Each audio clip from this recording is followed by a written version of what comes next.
do some sketchy shit. Do-da, do-da, hope I get away with it. Oh, do-da day. I love it so much. And my compressor is running in the background because, hey, I didn't realize I didn't turn that on. So, welcome back, everybody. It's Line of the Stars. It's Thursday. It's the Dockyards live stream, and I've barely had time to, even get my head around getting ready for a stream. So, here we are. Todd is in the background. Thank you so much for being here. I know you also had a very long day. How are you doing today? I think you're on the wrong mic because you sound like garbage. Oh, God, here we go again. Hold on.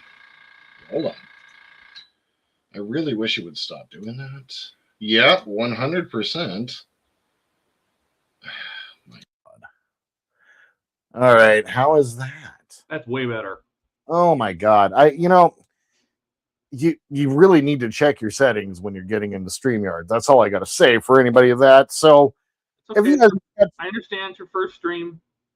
It is stream number 64, and there was, 52 perfect grade streams and God knows how many live streams. Yeah, I'm not new at this. Okay, I'm not. Don't be a whiner. Hi, Ken. Hey, Ken. How's it going, everybody? Chase is here. How's it going, Ian? I saw you were the first comment. No, it was me. Yeah. Professional YouTuber. Yeah. You on the vertical one. Yeah,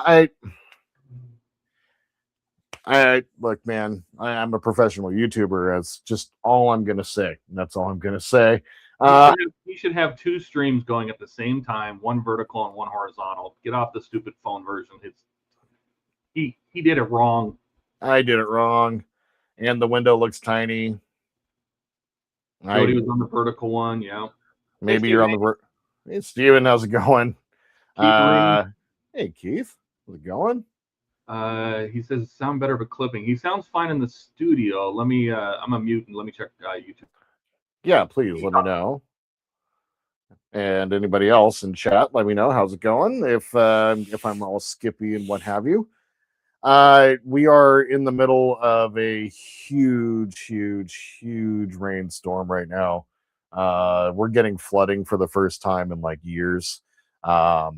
So yeah, I wouldn't be surprised if the internet's a little laggy, although I did a speed test as I always do beforehand, and I was showing 1.4 gigs, so down and 0.8 up. So I should be fine, but it's my internet and it sounds fine on my YouTube, so I don't know if it's so Ian, restart your computer. That's all I'm gonna say. So we're here. And I realized, as I'm going to show you guys around. As you guys can see, I've probably done a little bit different stuff back here. So I'll give you guys a quick little tour here in a couple minutes.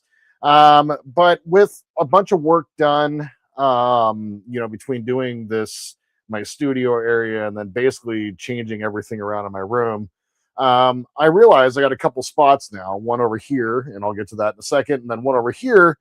I got big wall space, and I kind of made myself a promise by the end of this year to finish the Millennium Falcon. Is that why we're not doing the thing tonight, the Subarus? No, we're doing the Falcon tonight. Oh, I thought we were Subaruing.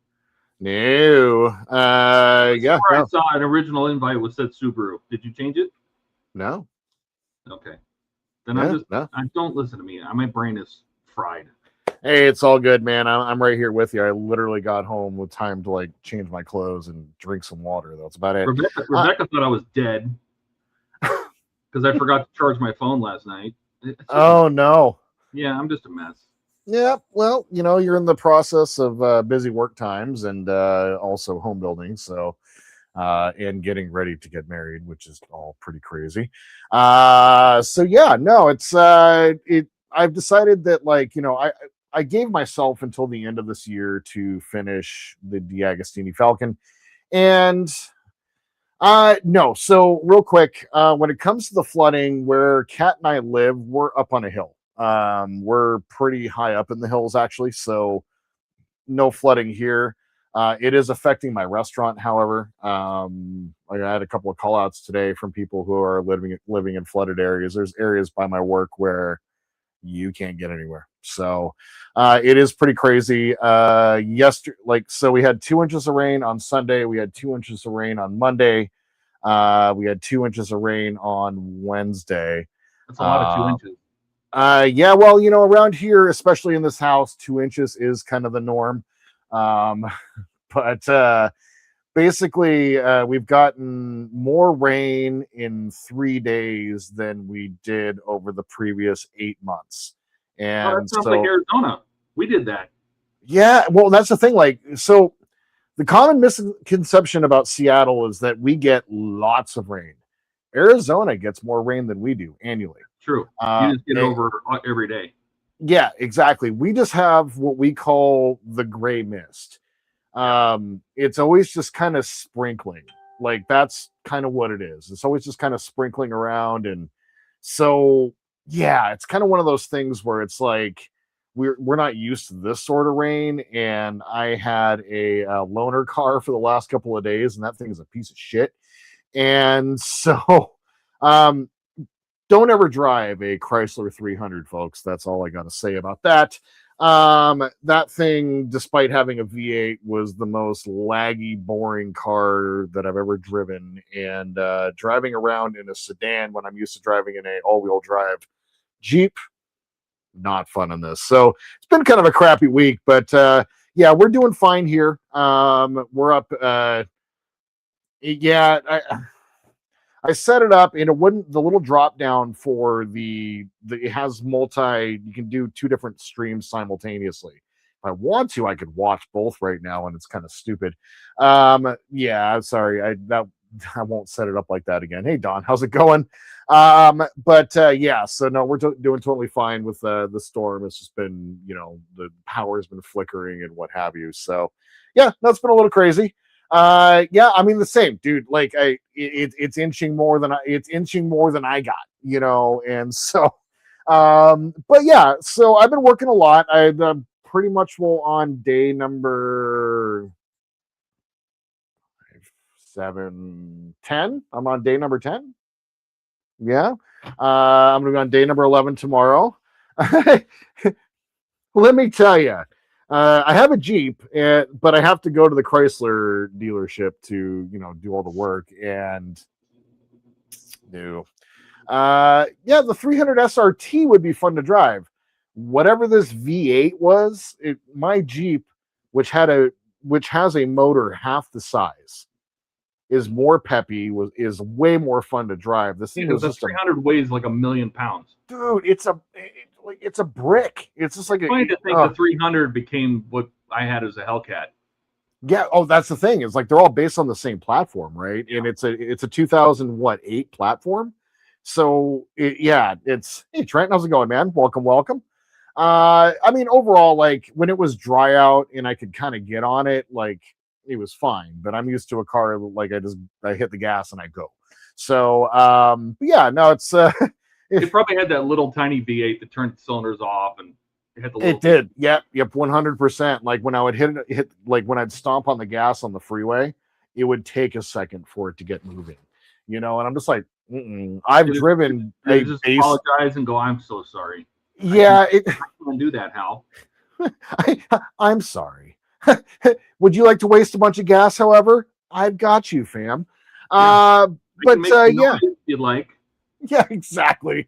So it's been a bit of an adventure this week. But well, dude, we're getting a ton of snow in the mountains, which we need. We've been in a drought for the last couple of years, as crazy as that is to sound, as that sounds. So we're getting a ton of snow this year. We're getting so you get in the Northwest, I'm sure you guys have all heard like El Nino and La Nina, or a Pineapple Express. So if we're in a La Nina year, it's a really dry winter. So it gets to be really dry and like not even wet, just dry and cold. And that's very rare for around here. Like it doesn't snow here very often, but when it does, it sucks because we call it the Cascade Concrete. It basically warms up enough to where it melts slightly and then it freezes at night and it turns into concrete. and then it snows on top of it again. So it's snow on top of ice, on top of snow, on top of ice, and you can't go anywhere. And it's all hills, by the way, where we live. And so, I heard that. Yeah, I mean, once Daimler took over. Yeah, it was the Daimler yeah. Chrysler platform. Yep, and then which was funny because when they did the first Hellcat, they told them when SRT and Skunk Works and all that were doing, they told them, they said, okay, give us an engine that makes 600 horse, and that's how they designed the car for 600 horse. And then the Skunk Works people went, well, sorry, it makes 707. Oops. Yeah. Hey, yeah, Trent. We do one of those, like as you're going off the line. Yeah, no, you got no traction. I could floor it. I could floor the Hellcat on the freeway doing 85 or 80, and it would just leave tire tracks. It would leave like burnout marks. It would do burnouts on the freeway at speed. It was ridiculous. It's crazy. And you watch your gas needle just go. Oh, it had no traction. Yeah. 55 tires on it. My buddy had an X3, like a BMW, the little baby SUV. It had 305s on the rear. He had the sport mode and had 305s on the rear, and this thing had 265s. I'm like, really? If you don't have the wheels to put the power to the pavement, it doesn't matter how it doesn't matter how big your motor is. Like that's the thing. The X3 probably accelerated better. Did it? I didn't drive it.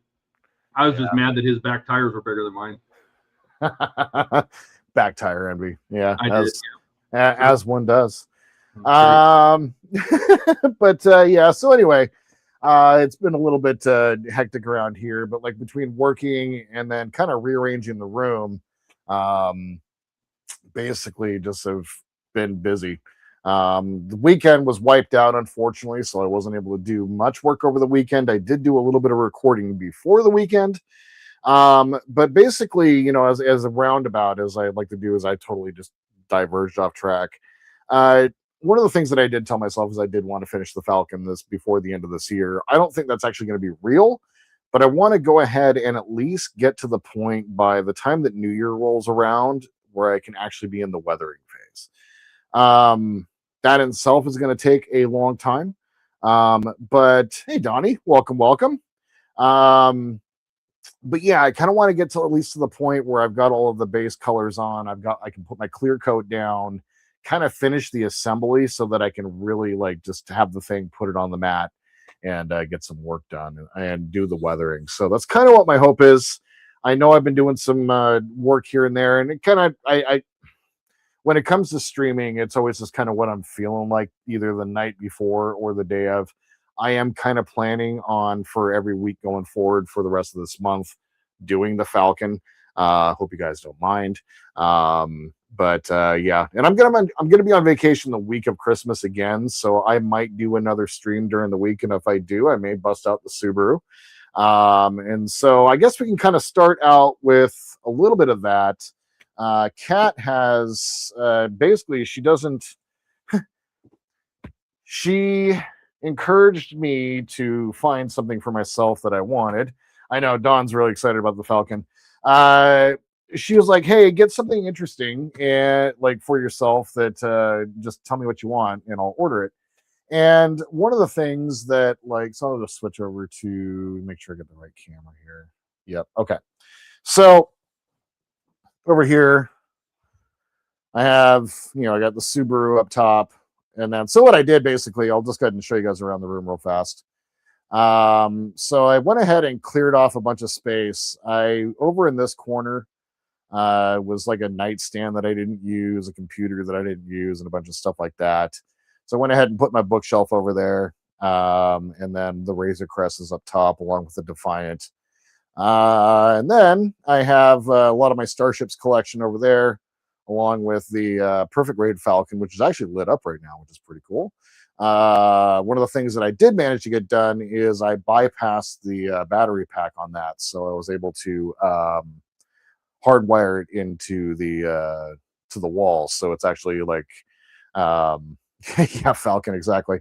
It's basically, it's now powered by a switch, so I can turn it on whenever I want, which is great. But then up above here, in that blank space over here, that's where I want to put the D'Agostini Falcon as well. So I cleared off the space. I did take off the crossbow off the wall. That eventually, move my fat face, is going to go over in that corner once I get some more time. But yeah, and then using just some shelves that I had around in that little cabinet down there, I have both Darth Vader and Kit. All of Kit's parts and everything like that are there. And then, of course, up on the shelf, I have the Subaru, the DeLorean Kit, and then the Reliant, and then, of course, all my mods and all that stuff. So I basically just kind of went through and kind of redecorated a little bit, put the Jordan Way up there. I got my Aligning the Stars thing that Gary made me a long time ago. And if anybody has heard from Gary, let us know. Like, we've been kind of curious about Gary. And then Gary Curtis. And then what I did is that bookshelf over, the bookshelf that was over, that's over there.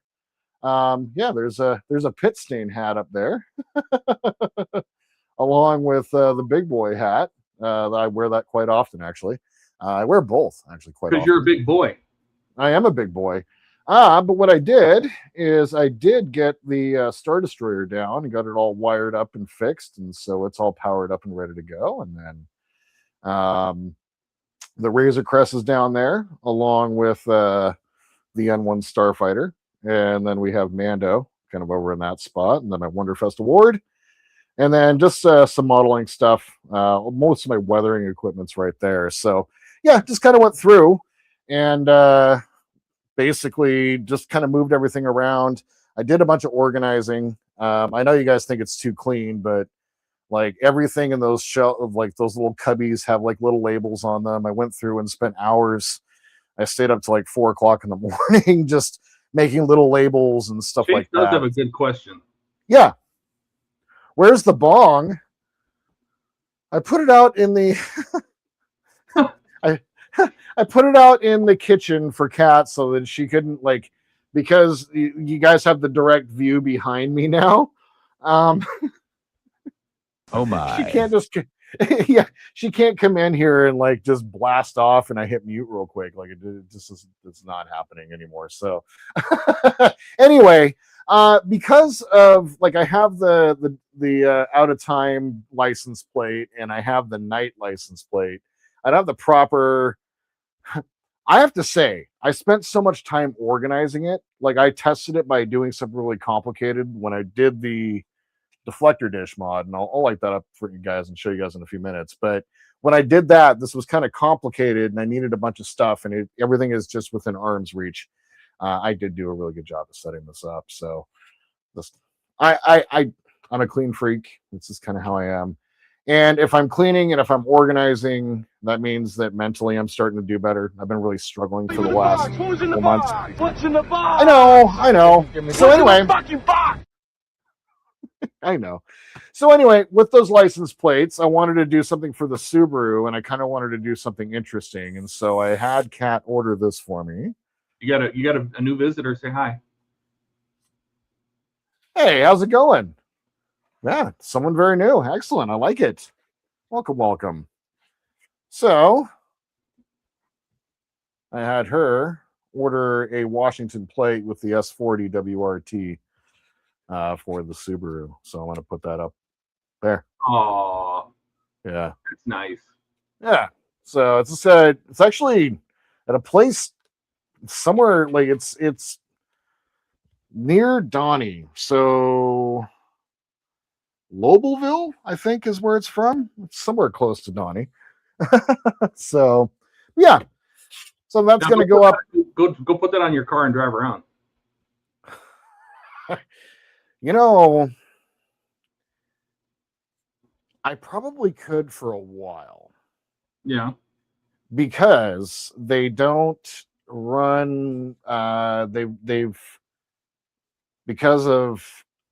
I'm not going to get political here, but because of ICE, all of the cities in Washington have decided to, shut down their license plate readers.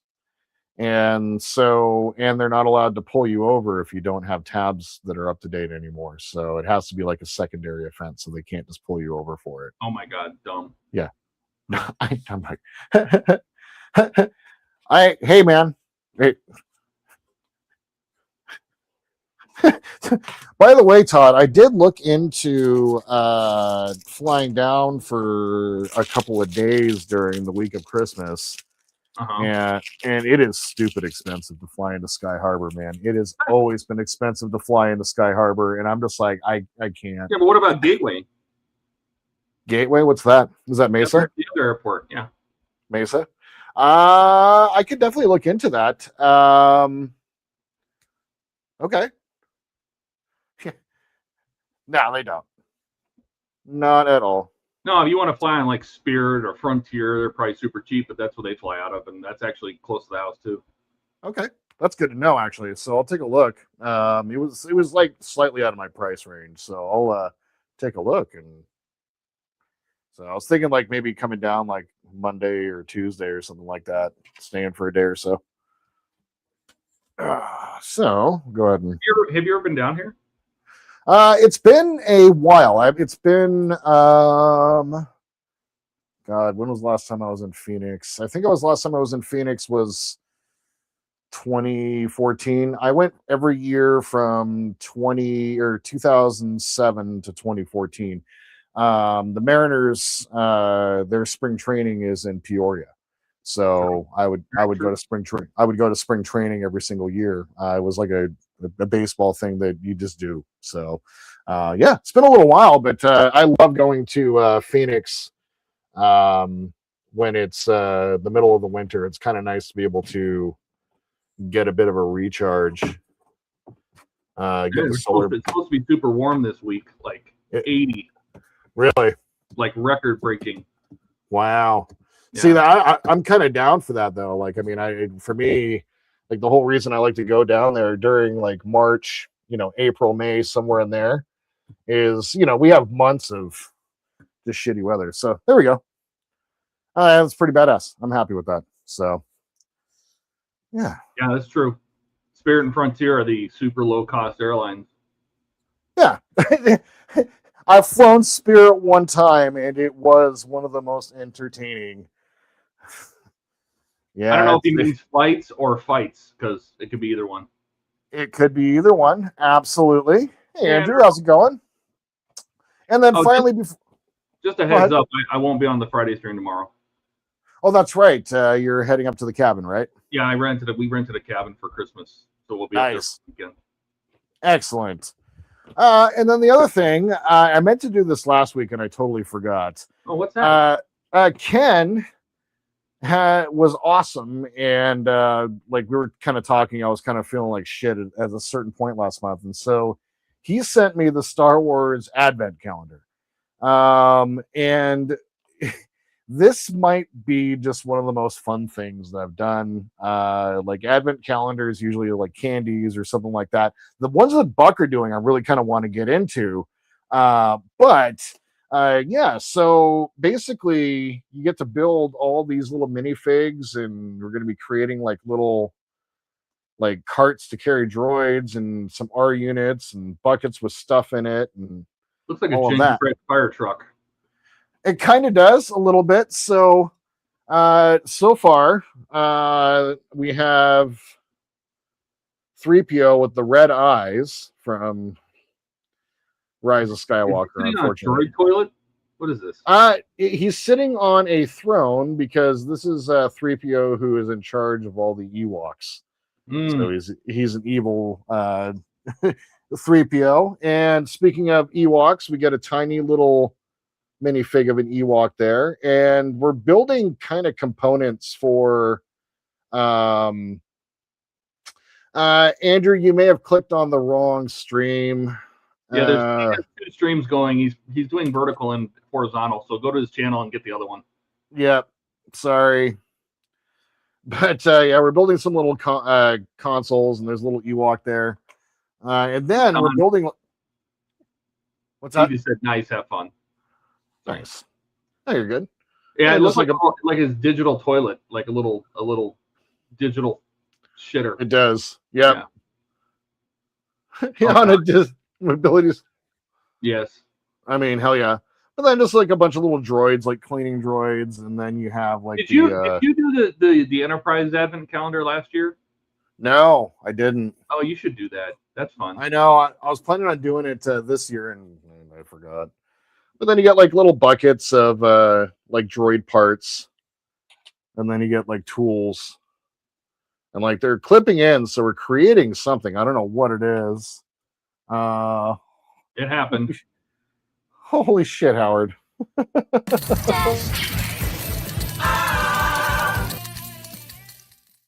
Oh my God! You've been dashed. You bastards! Yep. Dude, Howard, thank you. I appreciate you, my friend. But yeah, so just a bunch of these little droids, like little That- and Is stuff that like your little? Is that like a bra holder? That's what it looks like. Yeah, I know it's strange. And then I did get the R2 unit, which is Oh, pretty cool. cool. So I figure we can go ahead and build one real quick. Today is the 11th. Say hi to Alec, Alec, how's it going, bud? and don't forget the like button. I agree, Don. That's right. All right. So what's cool about it is when you open these, you get the parts. Oh, this looks like B2 or B2 emo kind of, but then the instructions are just right inside the flap. Oh, all right. So, yeah. Howard says he watches Buck's advent calendars, but not mine. I'm leaving. Andrew says, "Are these the droids you're looking for?" They are. Apparently, They are indeed, yes. It's like over 300 parts, I think, or 296, I think, is what it was. So, you know, decent amount of parts, and yeah, I haven't done an advent calendar or anything like this in years and years and years. So, yeah. So, Ken, once again, thank you, sir. Alex says he just got home from grabbing a few things for his 3D printed blaster and asking about RC converting his Shinano. Nice. Donnie says 263 parts. Nice, thank you. He's not at all thinking about getting this. Howard says, I'm a little pissed on the side that I paid $153 per box to send to Canada, and the guys had to pay another $23 with the JIT. Yeah. Yeah. Andrew says, I've done some looking, and only the two cham. I don't know. I think there's more to that message. Oh, channels I mentioned are doing the thing. Yeah. Hey, Yeah, he didn't click the right button, or the drop down wouldn't let him change it. Probably because only when you first create it, it probably lets you change it, but after that you can't. My guess. Yeah. Ian's saying I'm gonna shit all over the walls and miss the toilet completely. Sounds like. Thanks, man. That's great. Actually, Sure. He said he ordered a street corn Mexican carne asada burrito, but that's my interpretation. Oh, that's the interpretation. Yeah, you know, I've been getting obsessed with street corn too, man. Like I can't disagree with you at all. Ken says you're welcome. Yeah, dude, this is super awesome. And Alec is getting another bikini coffee without a picture.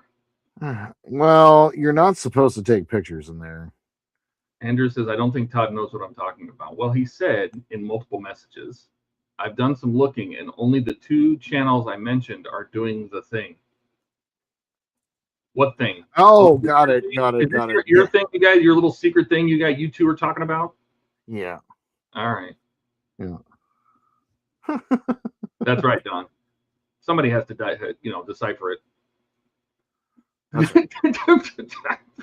Keith says the corn will give the walls some texture. It's true. Ian agrees it might end badly. Yes.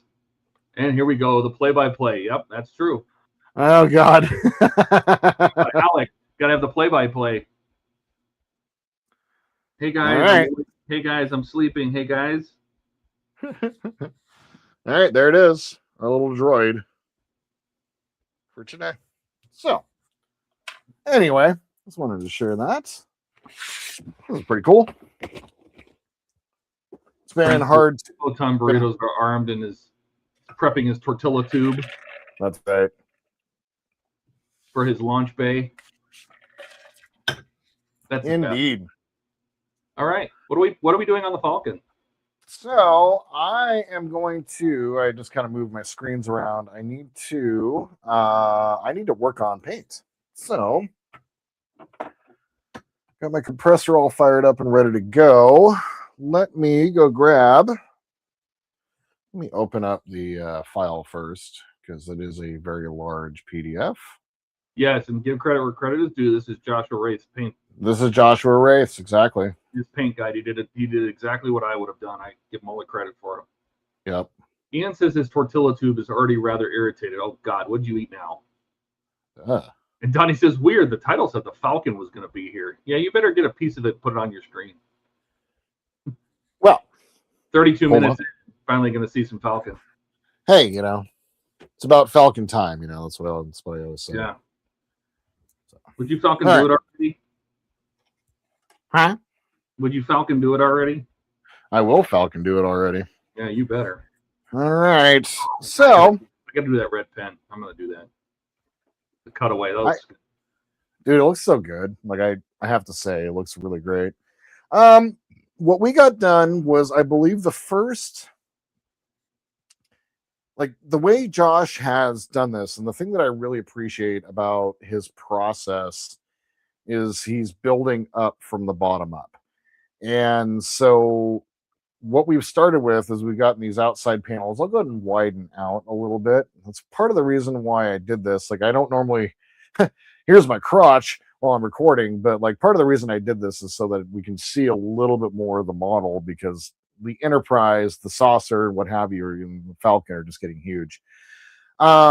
So what he has done is he set it up so that you're going to be kind of working through in certain sections with the same colors. And so the paint guide isn't too muddled with, okay, this color, which is one of the main colors on the ship, there's going to be like a ton of these panels on there, but we're going to go ahead and put it all on the same page. So he kind of breaks it down, and what we've done is the first couple of pages of the light gray color. So he's using the Archive X paint. I'm using Tamiya. So the colors, I'm kind of trying to do my best. Yeah. So Jody was like, why the Falcon was in your bed? Were you falconing? So well, this thing that's is why it has holes, Don. It does, yes. Are you talking about these little holes? Huh. There's still greeblies that need to go on. Many greeblies. So many greeblies. I've already put a lot. And I've got like 3 boxes of greeblies that still need to get installed that are on different little pieces of cardboard that have been pre-painted. So what he does is he started on the bottom. I'm not too worried about what I did on the bottom. I'm honestly not going to see the bottom, and every time I look at it, it stresses me out because I probably just want to repaint it. So if anything, I wanted to, well, to answer the question real quick, I put it underneath the bed. So the only place that this thing fits is under the bed. So I've got a box set up underneath there that I'm able to slide it in and out of. And you guys do not want to know what else is under there. Her name. But I poop from there. Now you know. I was about to say her name is Deborah, but if anybody, right. if anybody out here is named Deborah, I apologize. Mm-hmm. Don says, can one of you guys post the link for the paint guide? He sells it, but reach out to me and I'll work it out for you, Don. He sells the paint guide, and to be fair, it's worth it. I mean, he did so much of the work already. Yep, exactly. Did I look? No, I could smell it when you went in his room. His bed has a certain smell. You guys, I'm sure you smelled it. You know the socks you find stuck to the ceiling? You know that smell? Oh, God. So I guess the question is if one of those socks grows mushrooms because it sits for so long. Yeah. Are you that mushroom's father? Ooh, I don't know. But have you ever unwrapped like an old Werther's original from a grandma's house or something? And took a second to just kind of smell it, that sweet, sickly smell. Yeah, that's the one. Yeah, you know what I'm talking about too. You know what I'm talking about. That sweet, sickly, crunchy sock smell. Oh God. Yeah. Stop describing my closet. Yeah. Yeah. Sounds like it's Oh. way, way, way too long. Mm-hmm. Oh God. All right.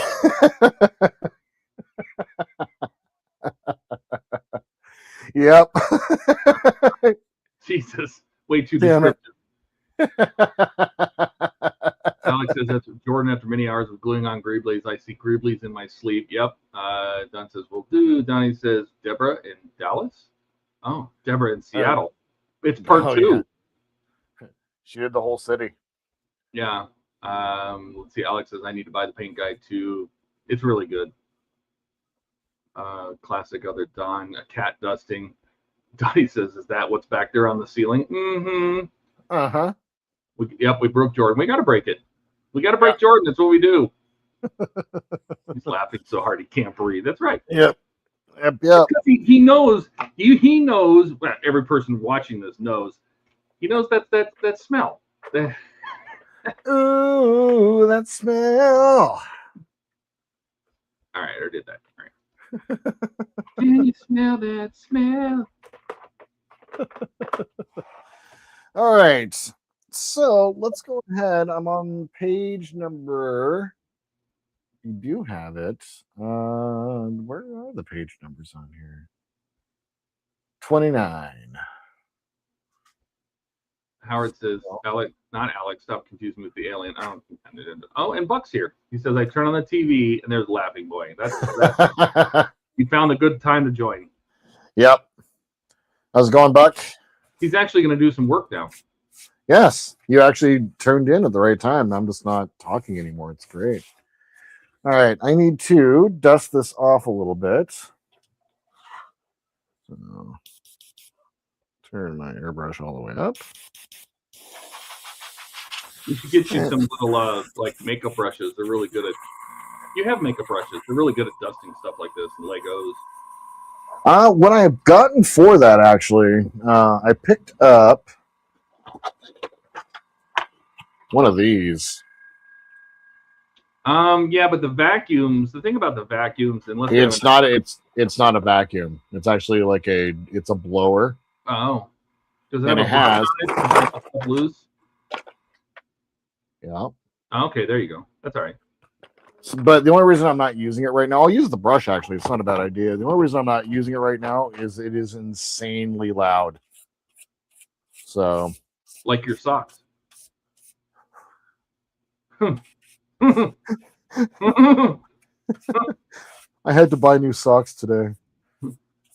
Donnie says, if someone had the files to print a giant falcon, where would one purchase that paint guide? He's on Facebook, but reach out to me and I'll get you in touch with him. All right, giving her a quick dust off. It's been a little over a month. Fucking, I don't know what that is. I don't know what that logo is. Let's see. Howard drops in and says crop duster. Mm-hmm. Yep. Howard says, put a fart spray in it and light up in room at Wonderfest. Oh, God. Oh, that's a great idea. And a Greebly just flew off. Buck says, things are good, except I'm giving up on the laptop. I think I'm running too much through it, and it can't handle it. Oh. You know, unfortunately, that just happens after a certain point. Unfortunately, I found. It's true. You might upset selling it. Ugh, gross. Yeah, I mean, laptops, I don't know if prices are going to go up because of the RAM problems, but since Crucial's not doing Micron memory anymore. What? Yeah, they decided to drop the Crucial line? The the cheapest and best source of memory. Oh, well, it's one of them, yeah. But they want to focus on AI, memory for AI, and I'm like, oh god, God. everybody's jumping in this bucket. Yeah. Donnie Read an says, article. I should be able to run OBS and StreamYard at the same time, though. I wonder. You know what the thing is, though, is I think his problem. Correct me if I'm wrong, but it was too many things on his USB controller that it's trying to power or something like that, and it was I was running in. or build it, but the RAM prices are going nuts. Yep, that's what we're talking about. And Buck says he's going back to his 5-year-old desktop that was working great. The laptop may stay here as a backup. There you go. There you go. All right, so I'm gonna start working. Let's work in the front. What are we doing? We are still working on the light gray. So on page 29, we're working on the light gray, and I'm going to work on the next sections up here in this front area. So I'm going to go ahead and have you made a list of what you're using for each of the colors? Like the Tamiya equipment? Tamiya. Yep. Tamiya. The fuck? Yep. I went through and made sure I had enough of all of the colors as well. Like doubled up just in case. You don't need much paint, but I doubled up just in case for all the colors. Basically, I'm just kind of approaching it as light gray, medium gray, and gray. Like, I think light ghost gray is what I'm using for the very light gray, but then it's just a medium gray and then normal gray. Like, I'm not going super crazy with it. So let's see. Donnie says on his Tuesday stream, it was working as long as he didn't try to run StreamYard and OBS together. Buck says absolutely too much running on the laptop. Preliminary, the poor thing couldn't handle 3 cameras or more and 3 external drives. Yeah, I don't think it's a data thing. It probably is a power thing. Like, it's not enough to push all that, especially external drives if they're not SSDs. Like, if they're spinning, take a lot of power. Howard says, wait till Netflix buys out Warner Brothers. You'll have 5 minutes of all the company's logos, intros before the movie starts. Well, now Paramount is, borrowed a bunch of money to try to buy it back. Yep. But they want the discovery. They want the TV side of it too. Yep. Andrew says, I can't follow along in class. I don't have the textbook. Oh, yeah. Well, I think he's talking about the paint guide. Yeah. Understandable. Well, I mean, I would share it, but it's again, this is something he spent a lot of time and effort putting it into. Yeah. I mean, like, share it on the screen so you guys can see what he's doing, but I don't want to take that away from Joshua. I give credit where somebody spent that kind of time. It was me, me. I mean, I'm going to do my version of it, but I'm not there yet. And you'll be able to follow that, and it's very similar to what Joshua did. So, yeah. Buck says, "Oh, and the USB HDMI plug RAM tumbler great if I don't overtax it." Yeah. Oh, I'm sorry. Can you hear that? I'm shuffling HTM chips. Sorry. You're good. I was wondering what that was. Yeah, I was just sitting here just mindlessly. All right, Keith's done for the night. He's out of here. Good night, Keith. If you're not subscribed to his channel, go subscribe because he's got a good channel. Everybody in here. Buck, Andrew, Howard, Ian, Pitstain, Donnie, Ted. Get everybody on there. Alec, Don's. Do it to it. Buck says it'll still be somewhere here in the shop. Andrew said we should sell it, but losing almost $400 of what Andrew paid for it. Yeah, that's pretty typical. You never get the money back. Howard says Keith, Annie got his Citron. Oh, that's good. His Citroen. Citroen. Yeah. Howard says he's up to 36 subs. Look at you go. Hell yeah, man. Well, you know what? I told Claire if she wants me to help with the Orca instructions, because she reached out about the Orca, and because I've done the instructions with her, and I said, if you want me to do it, I said, but maybe I'll do that one as a YouTube build. What'd you say? I don't know. Oh, no response yet. I think she answered Ian, but I never heard anything back. Oh, interesting. Ian's taking off. He's got to film his Willie's Jeep. Nice. Night, Ian. Says night. So now I shut up while I reboot the other PC and get everything set up on it. Okay. All right. Cool. Have fun. Now, I apologize because I was reading chat. I was not listening. What did you say? What color are you still doing? The same color, more of it, or a different color? A different gray? No, I'm still working on the light gray. So the light lark gray. Yeah. So for that, we have, this is the second phase of 2. So 2 of 2. So this is going to be the final light lark gray, which I'm going to be using the what is it? Where are you? Royal light gray, I think is what it is. Yep. So then light gray, then gray. Is that what I did? No. Medium gray and then gray. Yep. Okay. I had to make sure that I had my colors all set up there. I was like, and it's going to be a lot of this. I know we're going to be doing a lot of painting over the next little while. I probably need to go pick up some more cling wrap as well. So, okay. I'm going to zoom in a So little. many boxes of that stuff because I got it from Amazon. It was like bulk. What's that? That cling wrap. I got like 8 boxes of it. Did you really? Yeah, haven't used it yet, but I want to.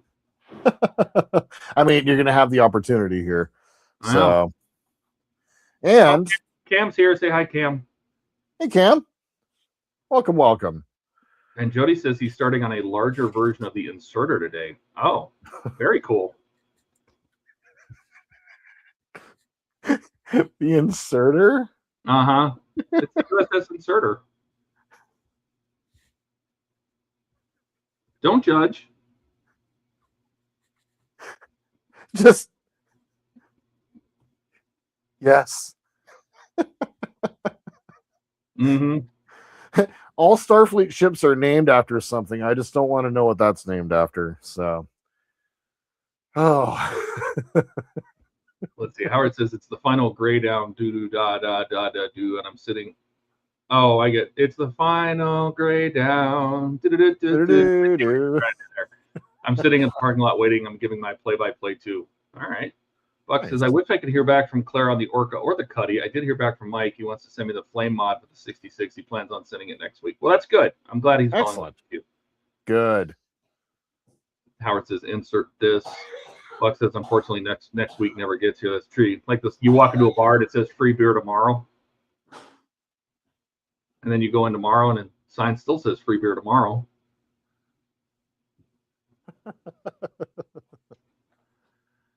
This is a very... So when you got those little hashes on the side, does that mean we're going to kind of just like brush off the end? What do you mean? So on the paint guide at the edge of this paint or the edge of this line here, and it's going to be on this side, he's got some hash marks kind of running through it. Like scratches? No, it's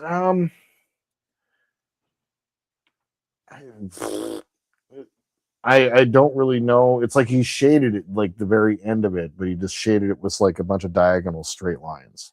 Oh. Let me take a look. Carry on with what you're doing. Yeah, for sure. I'm just trying to figure out how this is all taped off because this is a very interesting. It's named after. Oh yeah, that's right. Because he could only had USS Enterprise, so he tried to make a reword using those letters, and he came up with inserter. This one should be the inserter A, or then it could be the inserter -U. Or the inserter -D. Yeah. Buck says he did say he would ship next week in October. Yeah, he's as bad as me when it comes to like getting stuff done. He says he'll do things and then he's got to remember to do it. Howard says, speaking of Star Trek, here's a trivia question. What was the Enterprise D's sister ship name?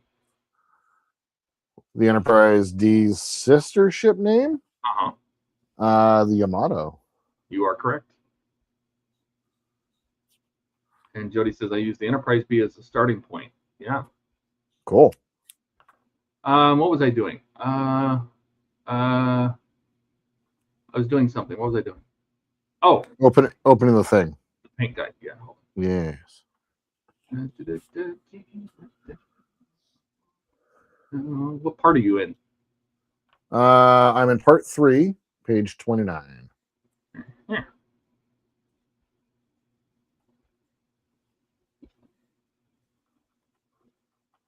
Hello? Hello? Open. Thank you. Fucking Adobe. Pay a lot of money to Adobe. Yeah. 29, he says. You said 29? Page 29, yeah. 29. And where are you at? You are on the opposite side of the cockpit. Yep, on the right in front of the rectangle. Oh, let's see. In front of the rectangle, the little square box. It's going to be. Oh, this over. Oh, the shaded area. Yeah. Oh, I see. This area is painted, but right down the middle, there's one of the weathered streaks which throws off the color. It goes from the left of the pipes.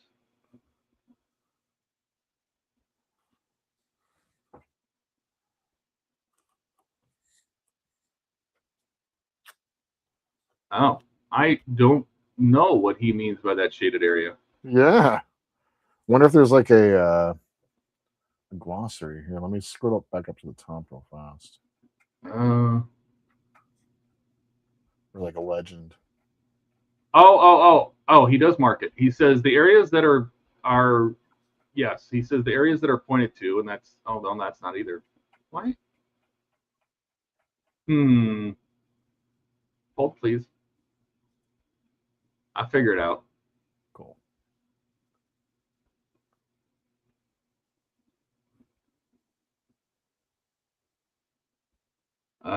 Jody says I'm using the Excelsior for the bigger one, so I have the letters for Lakota and Excelsior. Cool. Howard says starring chat. Okay. He'll have to choose a new name. Jody says. Howard says, Todd, did you need a crane to lift the package I sent? It was quite heavy, yes. Yes. And Francisco sent me an entire 12-pack of Hawaiian Sun. What? That's the juice I normally get when I'm in Hawaii to make the drinks. He just did. Yeah.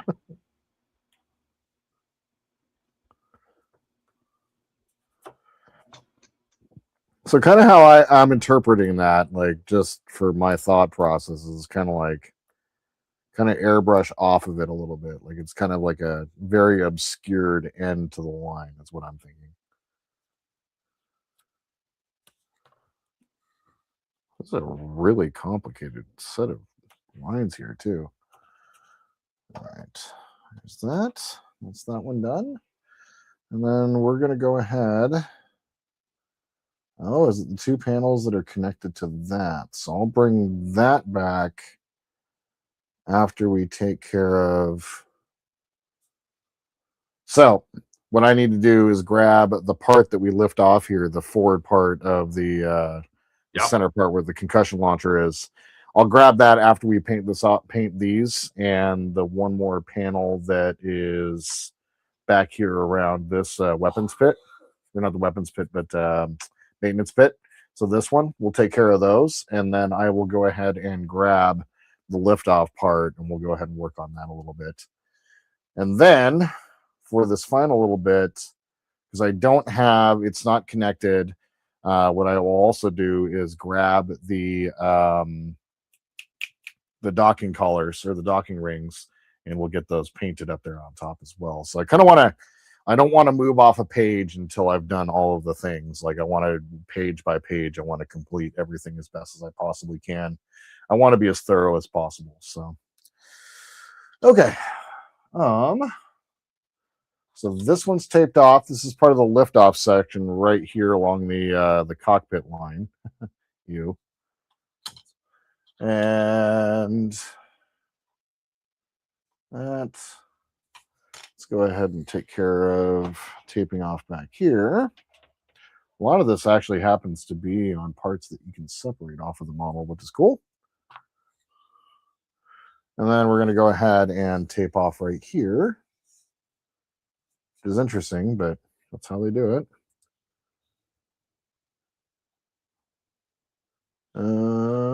Is that right? That is facing. Yeah, that's right. Okay, sure.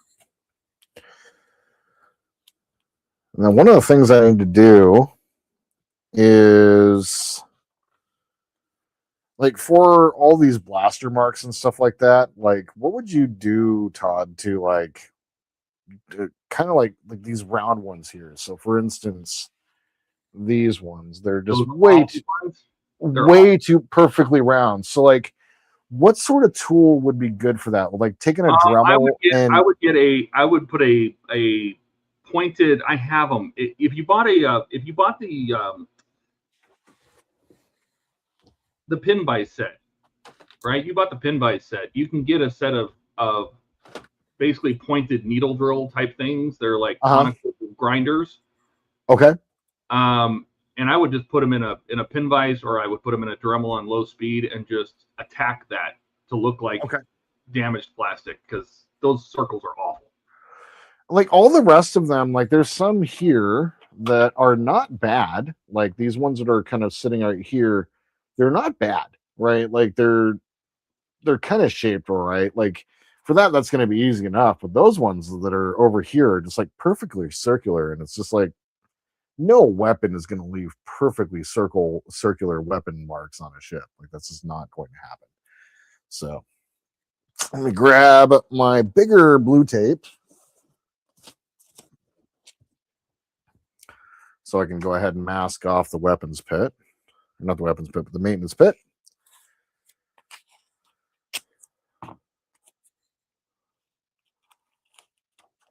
Get in there.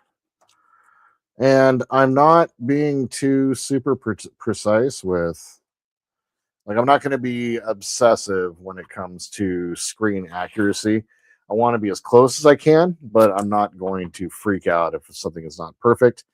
So what I'm doing for my taping is I'm being very just kind of like, if I run over the top of a panel, if I happen to miss part of a panel and we have a little spray off, I'm going to be totally happy with that. It's going to be natural kind of weathering. So I really don't want to be super obsessive and crazy when it comes to like trying to be screen accurate. But because if I was, I'd have to repaint the bottom, and I just don't want to do that at all. Like that is just not something I want to do. That was last year's problem that I figured out last year, and I just don't, that doesn't sound fun to me. So Let's and every see. time Sorry. just every time I look at it, I'm just like, oh God. Anyway, go ahead. Howard says, I sent bricks next year. Everyone's getting a brick. We'll build a 1-to-1 wall. Huh. Put your puppy paint down. Don't get the mat all dirty. Oh, for painting? He's going to use his dry stick, whatever he calls it. Cling and wrap.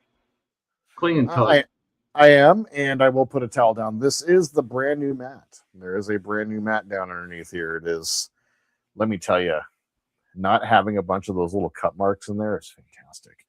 And Jody pinpointed the reason why I wanted to get a new one. And it's because when it was in its original position, I had spilled glue right in this area, like right up front. And it was driving me nuts on every recording. And so I wound up flipping the mat around. And so the numbers were backwards. And so Jody in the last video is like, I can't unsee that. Like I can't not see the upside down numbers and everything. And so that was probably a good portion of why I did what I did, if I'm being real. So yeah, but it's nice not having a bunch of little cut marks in it. And I'm going to need to pick up some more 10mm tape. That's for damn sure. So the only thing I can think that the shaded areas mean is it's not a sharp edge. It's faded. Yeah, that's kind of what my thought was too. Just kind of like it's not fully colored. It's shaded on that edge. So kind of like once I kind of get it, I may even want to, because it would be like, it would make sense to probably just pull the tape off that edge and just be deliberate with it. When we get to painting that, I'll kind of think about when you airbrush it too. Well, no, because you'd probably have to leave that edge open. Yeah, and just figure out where the end of it should be. So yep. And then what my thought is just kind of backing this tape up a little bit here, and then painting it with the rest of the panel, and then pull the tape off and just kind of feather off a little bit of color at the end there, just kind of blur the edge a little bit. Cool. That's kind of what my thought was too. Alec update. He got his blaster assembled. Nice. Buck says, hey, someone just grabbed me. Jordan, I'm not part of your Falcon. Okay. Donnie says, but you have an accurate paint guide now. You should redo the bottom. No, Donnie.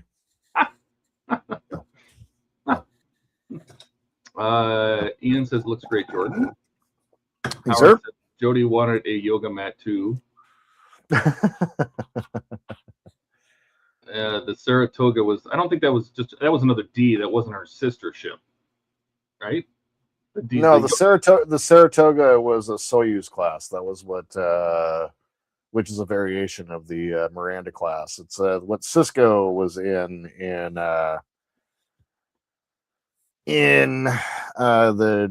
first episode of DS9 when it destroyed.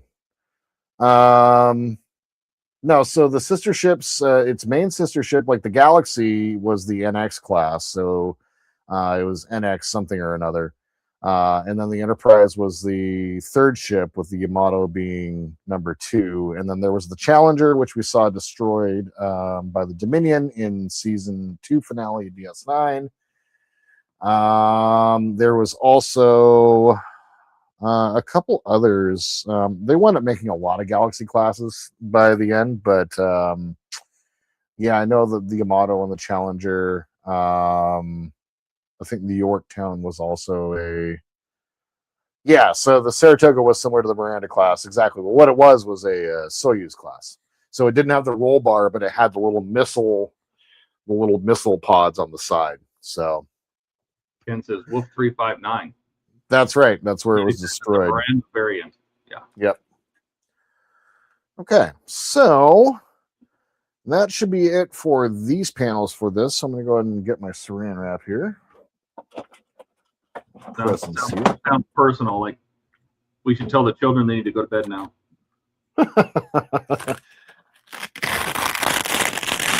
I like to suffocate myself using saran wrap. All right. So once again, let's drop my saran wrap down, seal up around the area that I'm going to be painting. Stick it to whatever tape is nearby.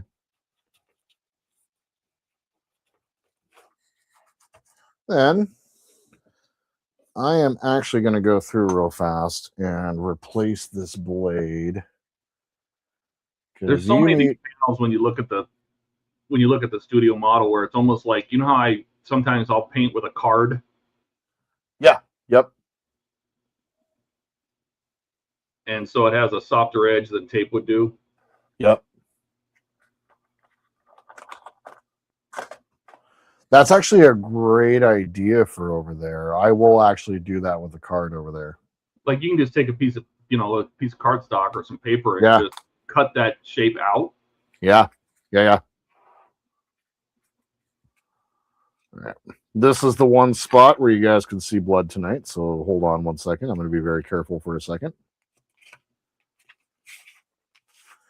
Inside are a complete collection of fresh number 11s.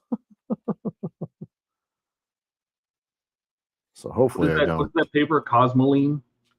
Something like that. Yeah, I don't know why they wrap sharp things in it, but it does a good job. Rust. Yeah. Oh, is that what it is? Yeah, that keeps it from rusting. Oh, I did not know that. Cool. Because it's like an oil-pregnated paper. And Buck said somebody stopped that cat. Okay. Where is she? I don't know. Oh, she's up there. She's watching what I'm doing.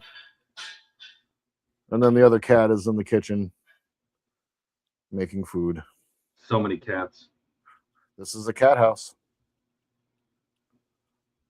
All right. So I got a fresh number 11 here. No blood. Toss my old one. Jody, I know you're like, I can't believe he's throwing that away, but that's what I do. Don says new stabbies. Yeah. Yep. It's oil to prevent rust. Yeah, it's because there's a lot of times I remember buying like AR-15 mags, and they would always most of the time they'd come wrapped in that cosmoline, and it was to prevent them from rusting. Did not know that's what that was called. That's very cool. Man, I didn't know what that was for, so I just knew that I should keep it on there. So, and I did. It is cosmoline is a brand name for a family of waxy petroleum-based rust preventatives, known for creating durable barriers against moisture and corrosion, widely used by militaries for long-term equipment and storage of firearms, vehicles, parts, etc. Cool. Yeah. Oh, Buck says the cat was going up to the blinds when I saw him. Oh. It's funny how cats love their little high places. Yep. They can keep an eye on stuff. Yep. This whole house is full of, like, we got cat trees everywhere in the house. Yeah. And those like little perches on the windows, we got a bunch of those as well. Did you ever have one of those sacks that you hang on a window? Yep. The thing that they can lay in. Yep.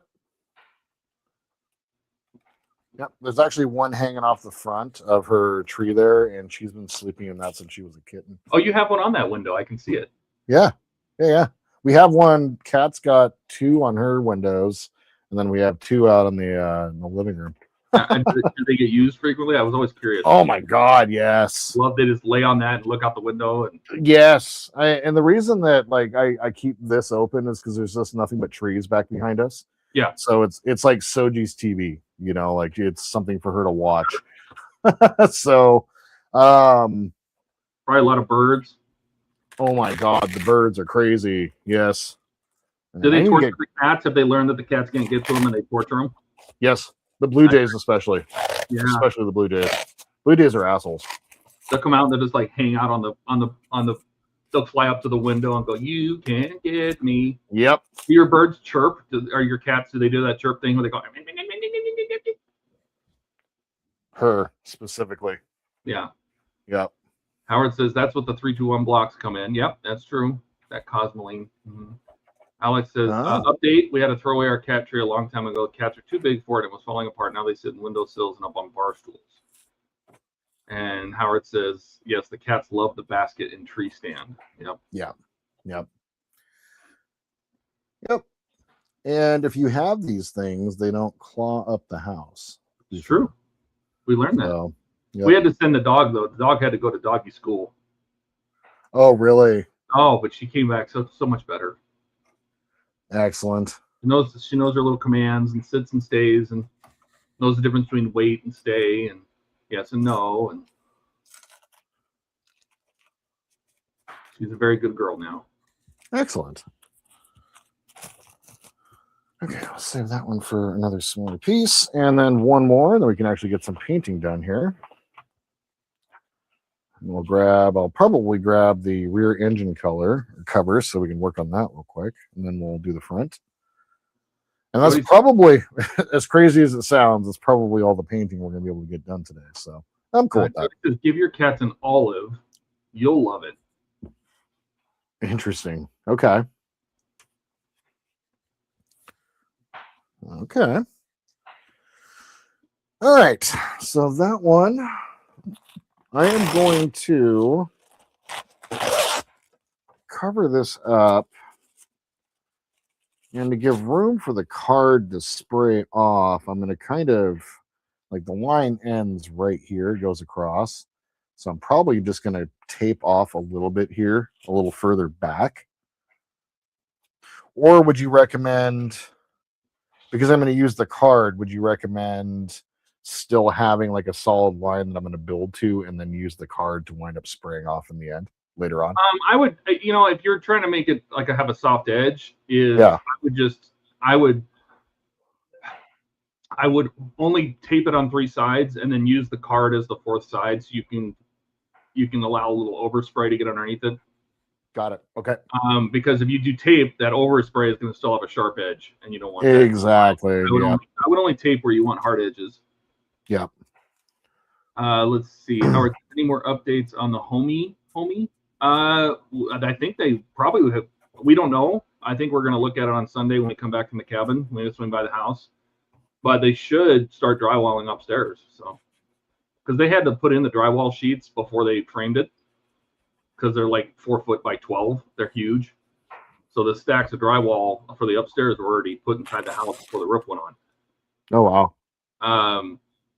Because they had to put like the air handlers in, and they had to put all that stuff up in the attic before they finished framing. Mm-hmm. But that stuff's up there, so we're guessing that the drywall will be done upstairs, or at least parts of it. It's so crazy, man. They build so much faster down there because of the weather than here. Oh god, houses take like a year to build just because you can't do anything during the winter and the fall, basically. Yeah, if I look at my my folder here where I keep my pictures that I take, I named the pub folders, right? So on the week of October 18th, they had framed it. On the week of the next week, the HVAC was in, and the rest of the framing was done. Wow. On the next week, the electrical and the plumbing was in. The week after that, all the exterior foam was on. The week after that, all the exterior foam and all the lath, which is the netting, like the chicken wire they put over it, that was on. The week after that was pre-drywall. The week after that, the interior insulation foam was done, spray foam. My God. Once they broke ground, they've been making good progress every week. So that's amazing, man. Well, they told us too. They go, it's going to seem like a lot's going to get done, and then it'll seem like it stops. But I know what to look for like, oh yeah, the framing went up, and okay, it doesn't look any different. Right. But I can tell what they've changed. So right. I still see a lot of progress. Jody says the cat will love it, but you will laugh your ass off. I think he means the olives. Oh, okay. And Alex is it kind of like a cucumber where they freak out? Alex says I still need to get the green olives for mine. Yeah, she's still sitting up there. Yeah, she's actually asleep. Everybody's home, so she's now in nap mode. Is she sleeping with her like head held high? Like in her ears, or what's going on there? She's just kind of like doing this, basically. She's just kind of head down. Right. Yeah. Now she's looking at me like, you're talking about me, aren't you? Yeah, she knows. Yeah, exactly.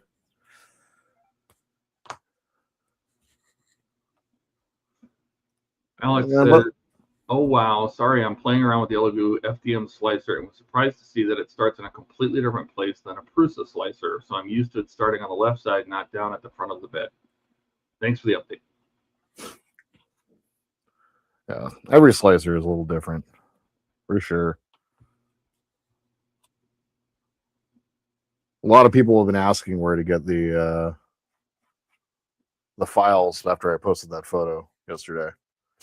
Well, you should just post a link to the actual page where I talk about the mod. I did. In a couple of comments I did. And I saw you post to the main site, but not to that specific page. Oh, right.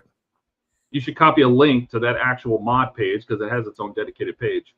And that has all the STL downloads and everything on it. Perfect.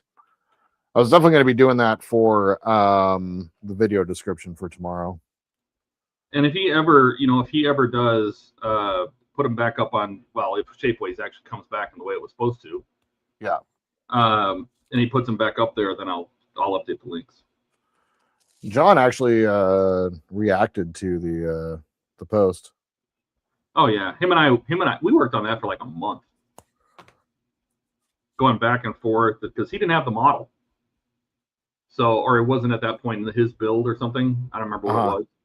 And so I kept printing the stuff, and I would throw it on mine and go, "Let's adjust this," and then I print another one and let's adjust this. We went through probably 5 or 6 different kinds, different tweaks and versions. And then he started adding textures and stuff to it to make it more detailed.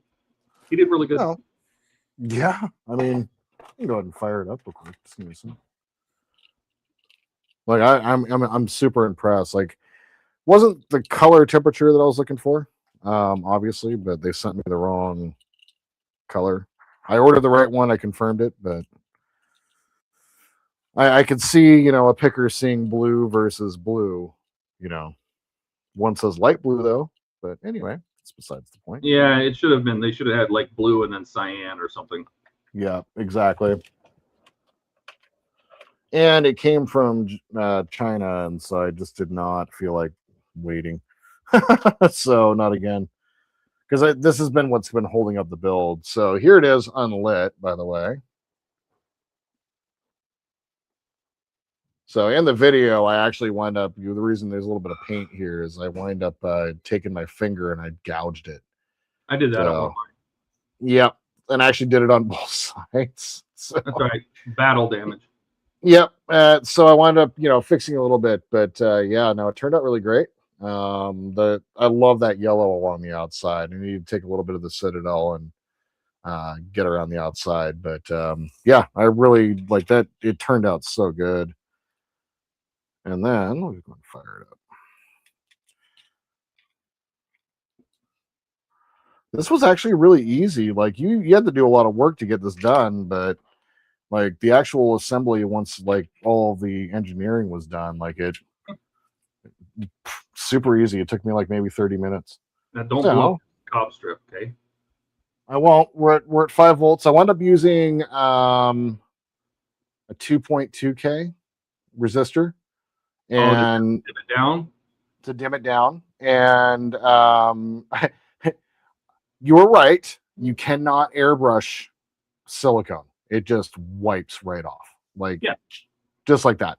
So I went ahead and used a 2.2K resistor, and it brought the amps. So this was running at like 2.3 amps by itself, and then it was like, it was 0.8 amps, and it was 2.036 watts. It was a lot. Yeah. And so when I put the resistor on there and we fire it up. Well, that's what I said about the resistors too, right? You got to see how much they draw, because if it draws 2 amps and then you put a 1/4 watt resistor on it, you're going to have some trouble. Yep, exactly. So now it's just pulling 0.064 amps and 0.325 watts. So pretty pleased with that. And it looks really good. Like it's a lower color temperature blue, but honestly, it works for this. What I did actually to help darken it up a little bit is where the entire bottom, where you taped off the entire bottom, lights, I know Donnie's excited, where you taped off the entire bottom of this inner piece and like kind of left it so that the blue around the outside shone.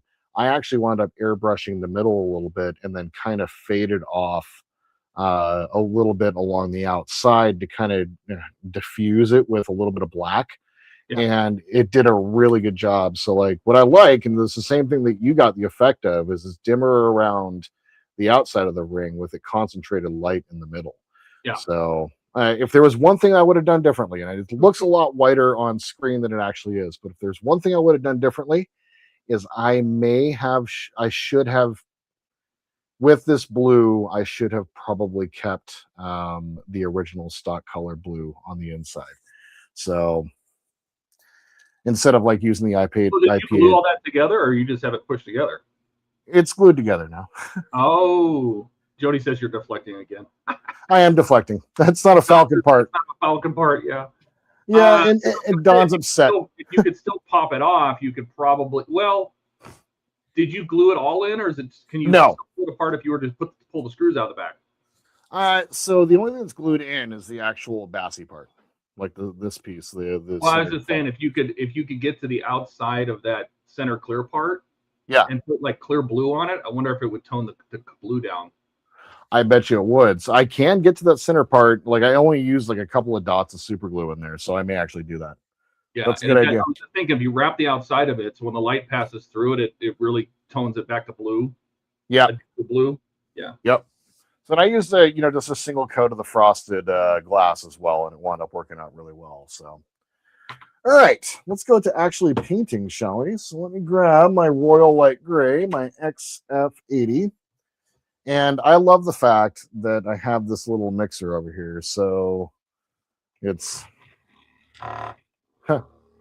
yeah. Excuse you. Yes. You guys hear that? Ooh. So this mixer is great. I actually used it on the Vallejo bottle. Oh my God, it was fantastic. No, everybody should have one. Everybody should have one. Save your wrist. Save it for other activities. This is so Jody. put it in there. I think he means put it in your Falcon. Right between the mandibles. Do. I mean, it would probably look really good between the mandibles. It probably would.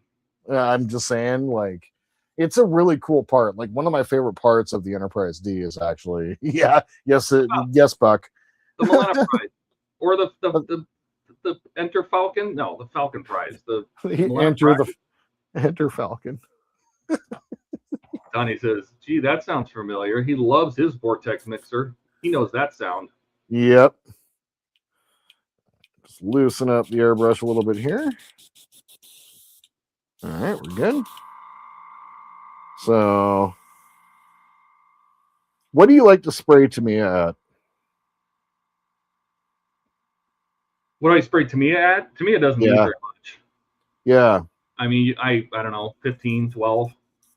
Yeah, it's kind of where I stick to as well. So once my compressor is underneath my bed, and I just have a line that runs all the way up here. I went ahead. I had my compressor set up to max of 30, and I made a couple mistakes. So I went ahead and just maxed it out at 18, and I figure 18 is a good number for thicker paints with kind of going 12 to 15. I mean, it depends. It always depends on that. I mean, it's that combination of your needle and the thickness of the paint. So yeah, good point. If I'm I've been using a 0.5 almost extensively because it'll spray pretty much anything.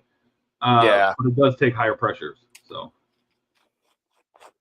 just replace the de-saucer with the completed Falcon.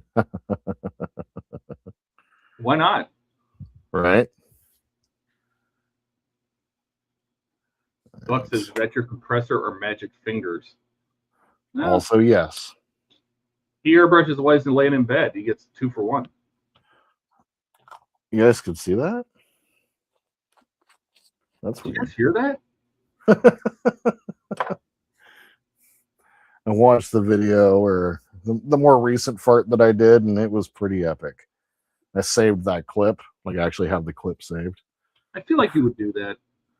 Well, I am a child, so I am a child. Do I want to use any flow improver for this? I really just kind of gotten away from using it. I'm going to use just a little bit of thinner. I mean, to me, only if you need it to stay wet. I really don't, though, and that's the thing. So, I just kind of stopped. I stopped kind of using thinner. You get dry tip? Sometimes, yeah. Then that's what the flow improver is good for, or paint retarder. Yeah. Yeah. Got a little bit of. Do what I do for dry tip, and that's pull the crown off the front of the airbrush, grab the needle with my fingers, and pull off the paint. And working. Yep. That's a fair point. All right. So I'm going to use a little bit of paper towel here just to kind of protect the mat, as it is new, and I haven't done anything messed up to it just yet. So, well, that's what we're all here for. That's right. So, and just like that, yeah, let's start painting. A little more pressure. Looks good. I got my Super 7 Batmobile today. Oh, did you really? Yeah, the sideboard that opens up so you can see the inside. Yeah. So, dude. So on the Batmobile, this is interesting. There's somebody that was posting. Remember we were talking about this, where Fanhome got the idea for the engine?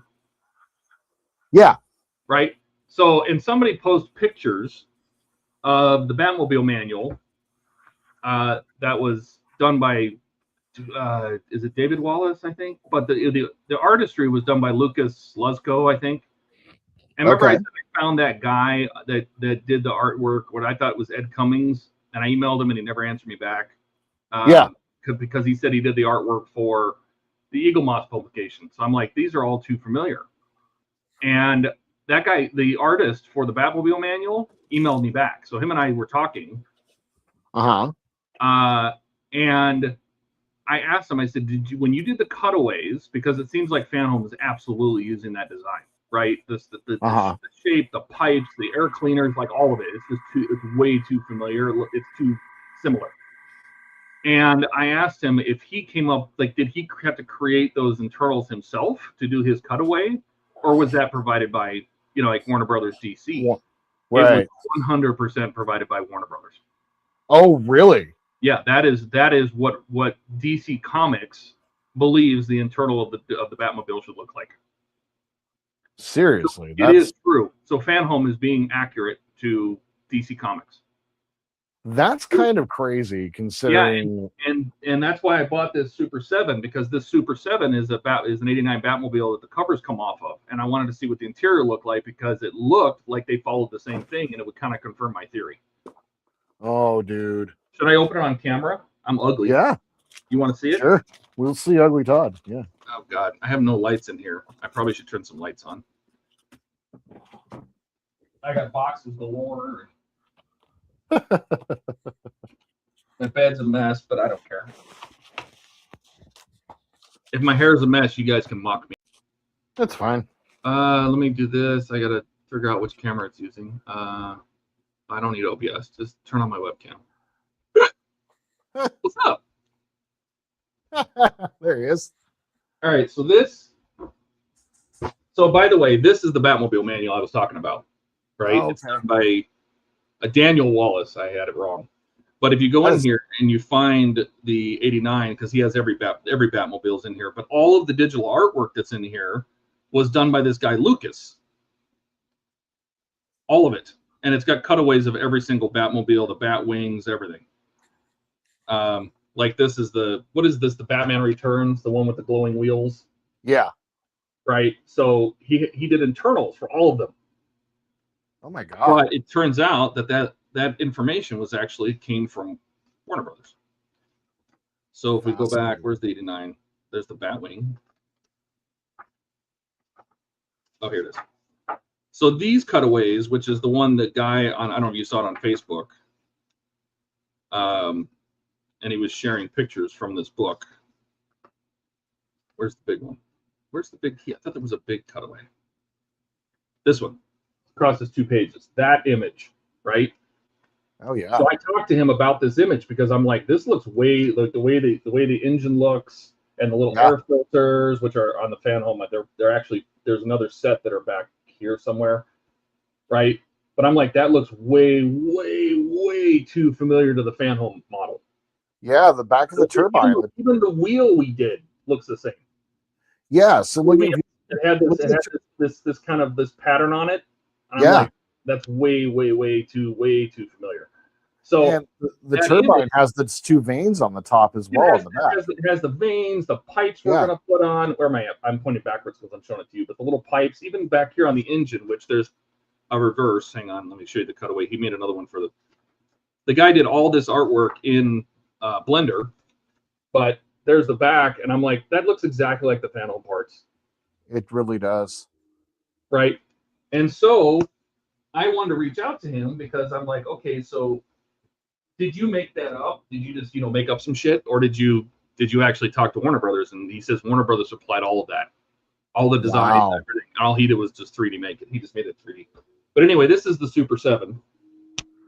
Oh, cool. Right. So let me open this up. I was looking for one of these, and because I wanted to see how they detailed the interior. It's got lots of tape on it, or the inside of they call it the cyborg version because it has the interior. They also, I guess, they make one of these that's clear. That's weird. Very interesting. Let's get this out of here.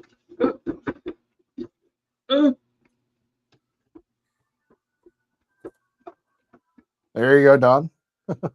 I bigged you. Oh no, really? I know, it's for Don. Oh, okay, so that's it. Oh, dude. So let me get this out of here. I feel like I'm gonna destroy it getting it out of here. Does it just slide out? Can I just get this out without untying anything? Oh, hang on. It's got some plastic tabs that we are going to cut free. So I don't have to be on camera for this. This is going to take a minute. Okay.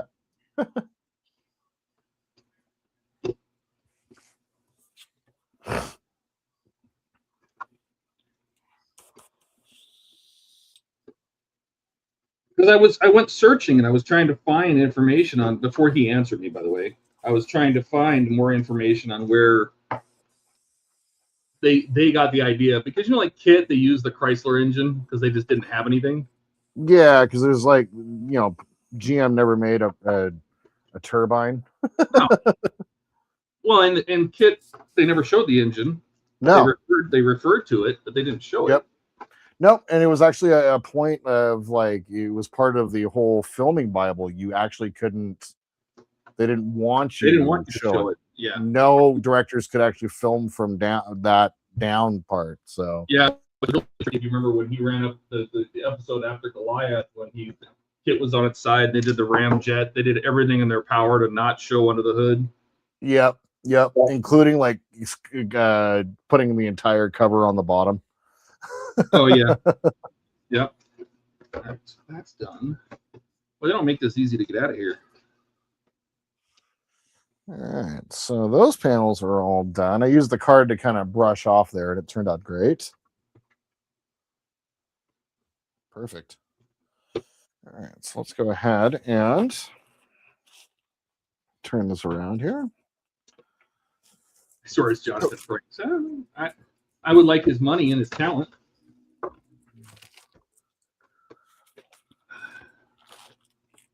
I would love to direct or at least work behind the camera. Yeah, that'd be amazing. All right. What robot put these twist ties on? Jeez, I can't even see how they did this. They're wrapped around. Spend a lot of money on the toy and time on unpacking it. Can't even see what they did to these. Well, I have a solution for this. All right, so there's that first one off with the paint. That turned out really good. Solution 1, solution 2. Snip it. Yep. Give it the old snipperoo. That's right. Let's go ahead and see if I can zoom in a little bit here. Get in tight like a tiger. Watching a little bit of Wayne's stream this afternoon. I had to work all day. I missed all of that. Yeah. I don't know how he does that entire production he does. It's no wonder he doesn't build anything on those streams. I haven't watched one of them in a little while, and I haven't seen the whole new layout down below, and I'm just like, oh my god, dude. Oh, that sounds so bad. But really, it's just stuck in. It's being held in the plastic. All right. But let's go ahead and dig in. We put the stuff on. Oh, how's this go? Hello? No? I don't know how the hood goes on. I'm getting there. Okay, so we have a little Batmobile. That worked easy, but this, I think, takes a little... You don't care about this. And we don't care about this. We want to see inside. But inside, look at that. Same thing. V12 engine with some kind of supercharger. And a turbine. Right? Same. It looks almost... It's the same thing, just in physical form as those diagrams. Double coiled suspension down here, except double coiled suspension. It's got some kind of things down to what I thought those were headlights. These things, the little diesel guys. Yeah. It's like a giant Ram Charger in the front. Yeah, and then the back, just like I thought, these are actually intakes on the sides. Yeah. That go into this, the afterburner engine, which I'm going to reverse for me. So that's what Fanhome did. We get to build all that. I hope so. And everybody's complaining, we're wasting all this time on things that you're going to cover up. I don't think so. I think the Fanhome is going to open just like this. I hope so. We know for a fact that this part, right? We know this part opens. This is going to slide forward. And we know that the trunk part, this part from the louver's back, this part comes off the model. We know that for a fact already. Oh, there's the Yeah. Oh, The rear trunk, the rear hood. Dude, that is badass. you know. Oh, And so that's why I wanted to get this. It has the turbine or the rotator thing. It's got if you look really closely next to the guns, because this is a mix. There's the disc launchers down here. Right here. yeah. There's trying to get that. That's the disc launchers. Cool. So, yeah, I think they're being accurate. You know, That's amazing. And the quality of the parts, once again, just reminds me a lot of Vader and like just the overall just better quality of the build.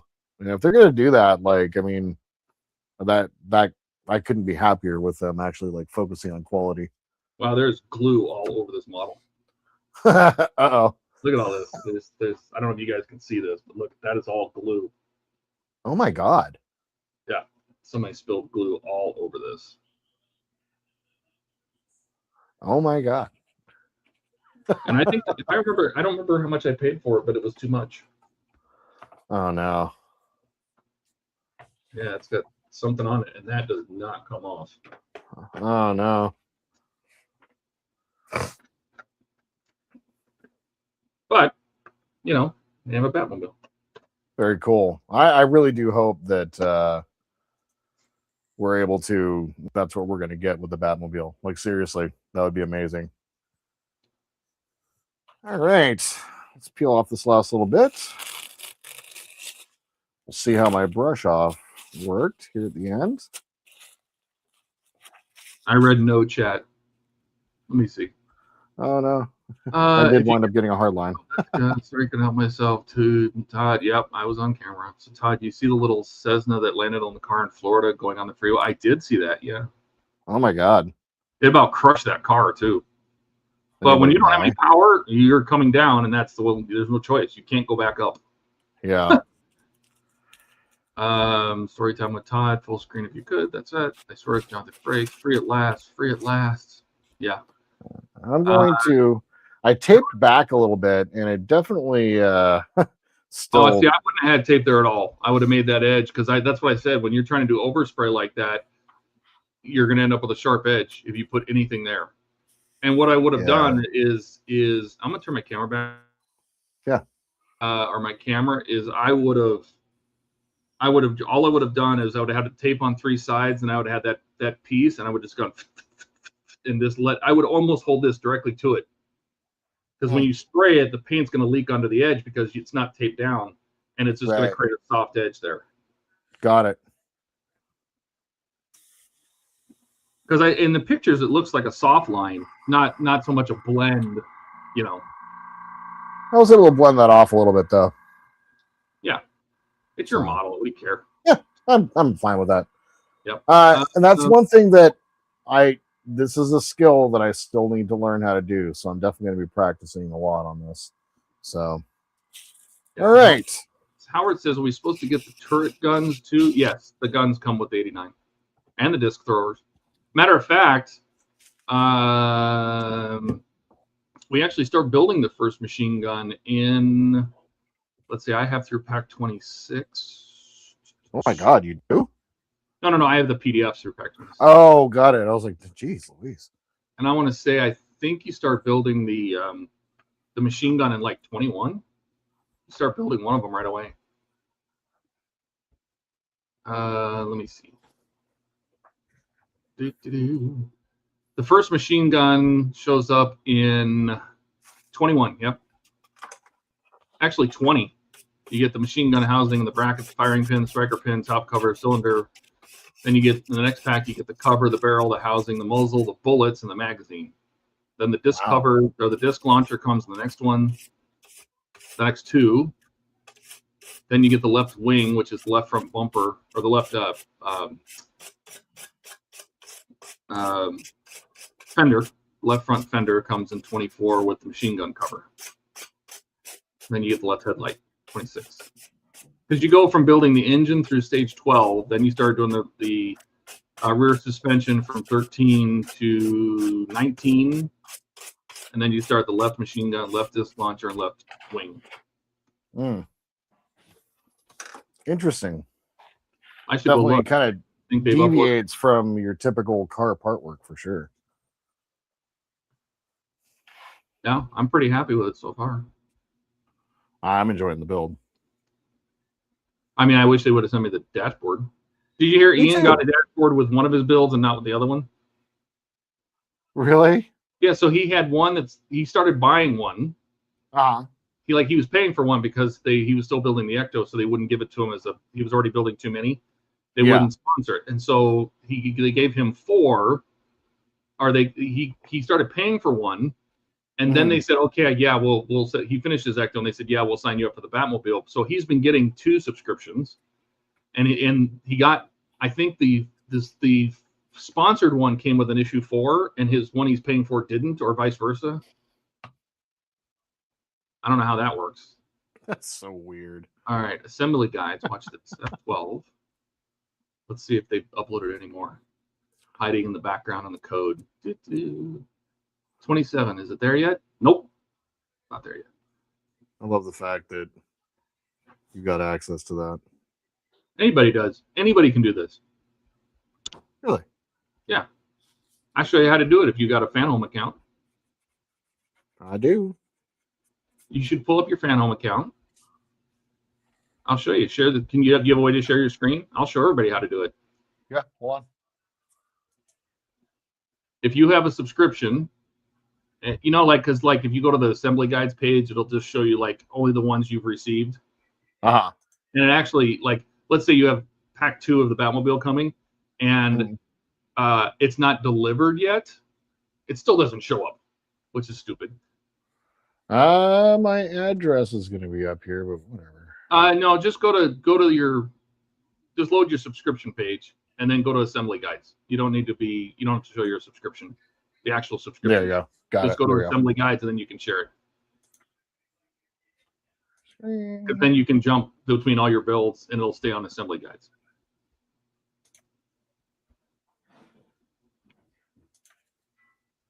Okay, now hit F12. Are you in Chrome? Yep. Because you want the dev tools that come with Chrome. F12 brings up the dev screen. You're gonna have to share that one, probably as a different window. It is in a different window, so hold on. How do I move that? Or just add Just another share that screen? window instead. You really don't need the Fanhome one anymore. Got it. I am going to hold on. Remove. And then present. Hold on, no. What's happening here? Why is that happening? Remove. Stop screen. There we are. Share screen. Window. The dev tools are magical. You can do all sorts of stuff in here. You can use the dev tools to rewrite the page. Like I can load up the Fanhome page and make it say Todd is the best in the world, and it'll look just like the Fanhome page. Okay. So how do I make this? Oh, you should make your dev tools pop out. You can pop it out of there. I can pop it out of there. Instead of side by side, because you got to have it's going to be on whatever window's active. Got it. You can pop them out instead of the side by side. It's in the dock. So open the dev tools and the little three dots in the upper right of the dev tools. Okay. It'll say dock and just undock it. That'll pop into its own window. Got it. Then you can share that one. Got it. I did not know how to do that. That's awesome. Yeah, I'm showing you how. You're learning. I am learning. Oh, hey, look who's here. What are we popping out now? I'll show you. It's the final. All right. So this one is. Yeah. So make sure, because this is what you want to go up to is up the top where it says console. Yes. And then you want to make sure that this is always going to show whatever thing is most recently linked. Okay. Okay. So go back to your Fanhome page and just reload it. Go over to my Fanhome page and reload the dev Just tool. reload the page. That way, Oh, I see. It'll update the console with whatever page you're on. Got it. Now it's hard to see because you don't have it doesn't. You're not showing the little thing on the left. There should be a menu on the left, but I can't see it. Oh, it's right there underneath that, the button below it. Click that. There you go. Click verbose. Yeah. Okay. Now you have to. Oh, because you know why? Because are you running StreamYards in Firefox? No, I'm in StreamYards and Are you just in another tab? I'm in another tab, yeah. Yeah, so click back to Fanhome, the Fanhome tab, and reload it. Because what you're looking for is you're looking for the console messages. Right. All the stuff that happens behind the scenes. So I just reloaded that tab and it didn't look like anything happened. Why is it not doing anything? Did you hit F12 while you were on the Oh, no. While you were on this page? No, there you go. Got it. That makes sense. All right, so I close this one then, right? Yeah, close the DevTools and then go to the Fanhome page. And then just hit F12 again, and it should open the DevTools for whatever page. Got it. All right, perfect. I was wondering why that didn't look like any of it. Screen. There we go. She had a million. Their page is so chatty and so leaky. There you go. Now go to the very bottom. You see where it says PAX CMS variant infos. The very last message. Expand the object. Now scroll down. There's every issue right there. Oh my God. Expand issue 14. Just grab a number. Anything above 26 so you can see what I'm showing you. Just double click on it or click the arrow. Grab like anything past 26, you said? No, anything before. Because after 26, they don't have. So you expand on it. See where it says magazine? Expand that.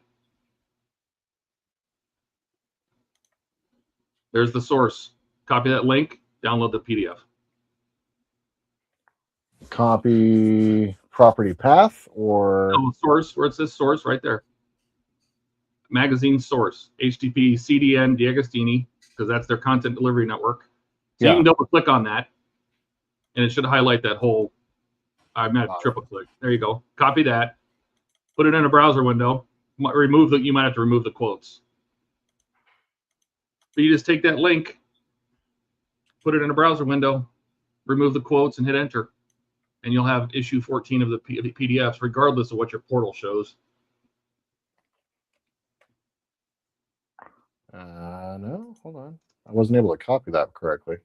Yeah, don't even, Eric, don't even get me started on how messy this is. They preload everything. Everything. When you load the Fanhome page, it loads everything in the background. Whether it's showing it or not is different. That's why their website is just trash. But it lets me grab the PDFs that I can't see yet. Oh, so you take, I got it. Yeah, just take that link for the source link. And then drop off the copy that into a new tab, take off the quotes, and load it. Hit enter. Yeah.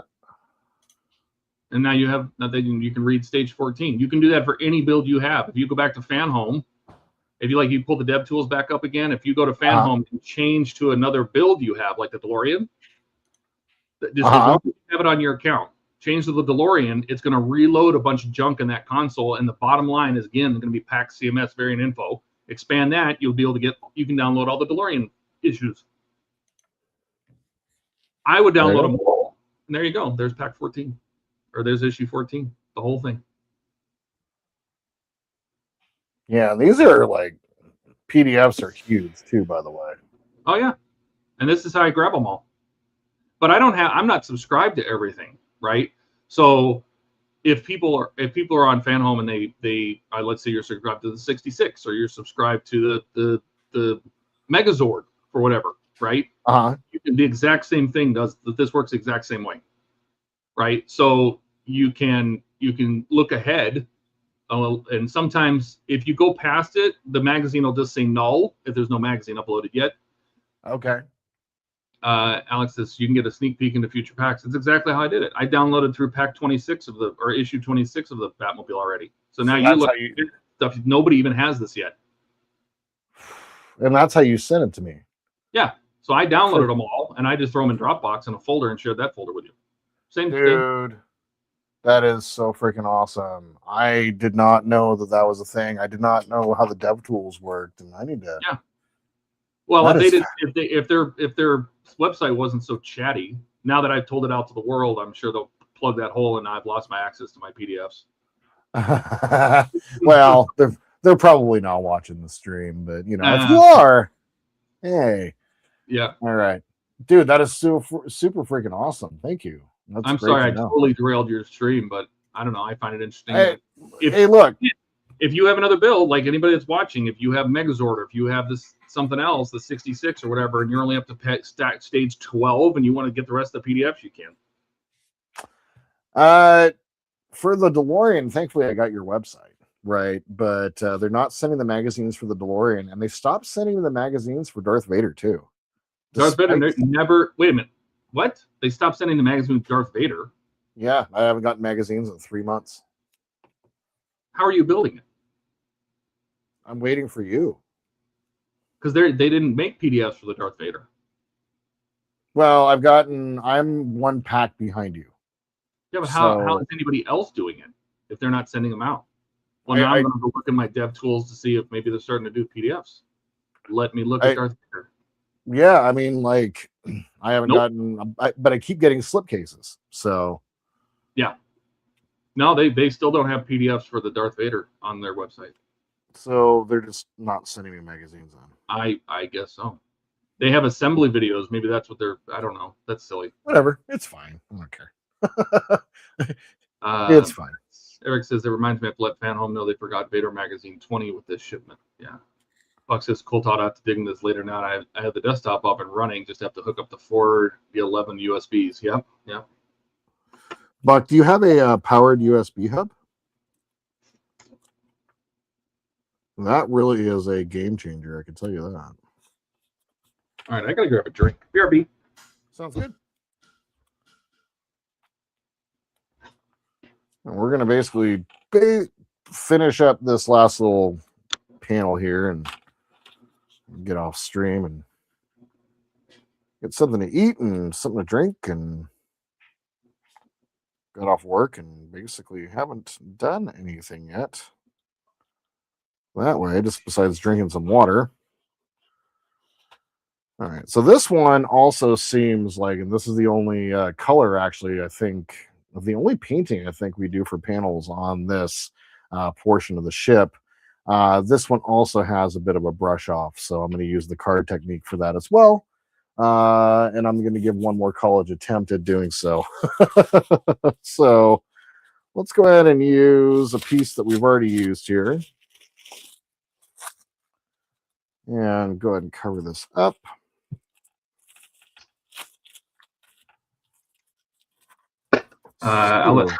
Did you see that thing from Buck? He just said that I do it. It wasn't enough to power the items, but it's good enough for the desktop.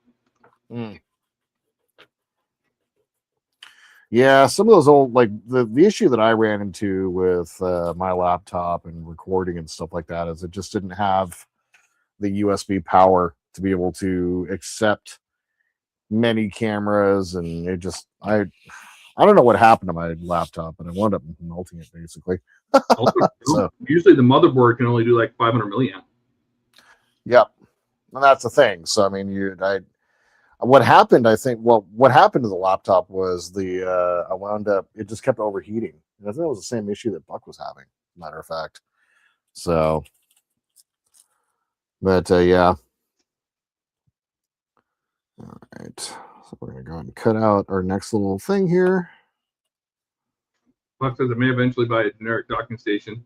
And then he says old. He says the laptop was bought brand new in February. I think he means his laptop. Yeah, I'm talking about mine.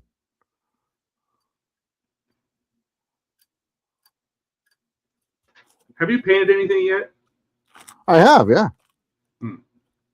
I've already unmasked some of the painting that I've done. Mhm. I will show it back. I'll bring it back on screen here after we finish doing this section here. This one also has kind of an end that doesn't have an end, so to say. So over here, basically, there's not a tape off line. It just kind of goes off into nothing. And so I'm going to attempt to do that again. And I'm going to ask for your instruction when we do this. So go ahead and retape along the outside here. I like to double tape, and I know it seems kind of ridiculous, but sometimes the airbrush can lift up the saran wrap off the edges. And so I'll just kind of drop a couple pieces of tape just along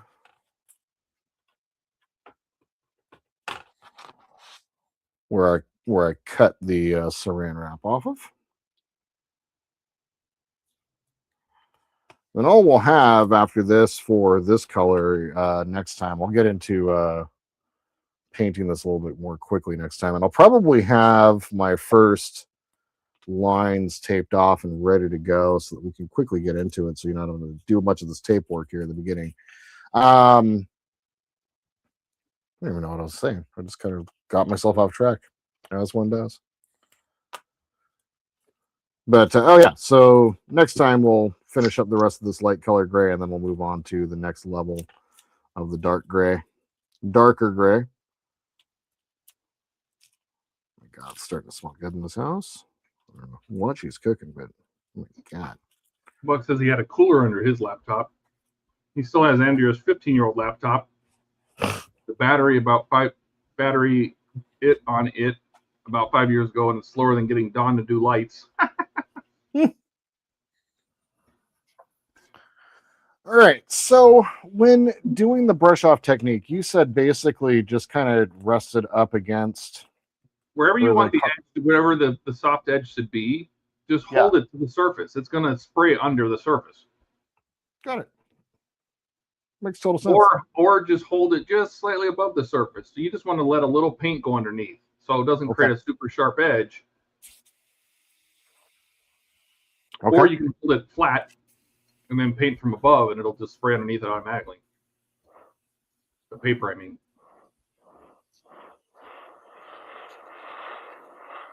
And you can control how much it bleeds by just how high you hold that paper above the surface. Right. That way you're not creating a soft edge. Or I mean, like a sharp edge. Right.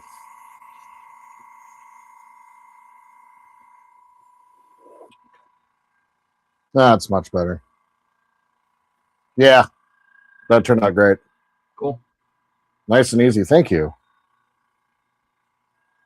So I'll let that dry for just a quick second, but a hot minute.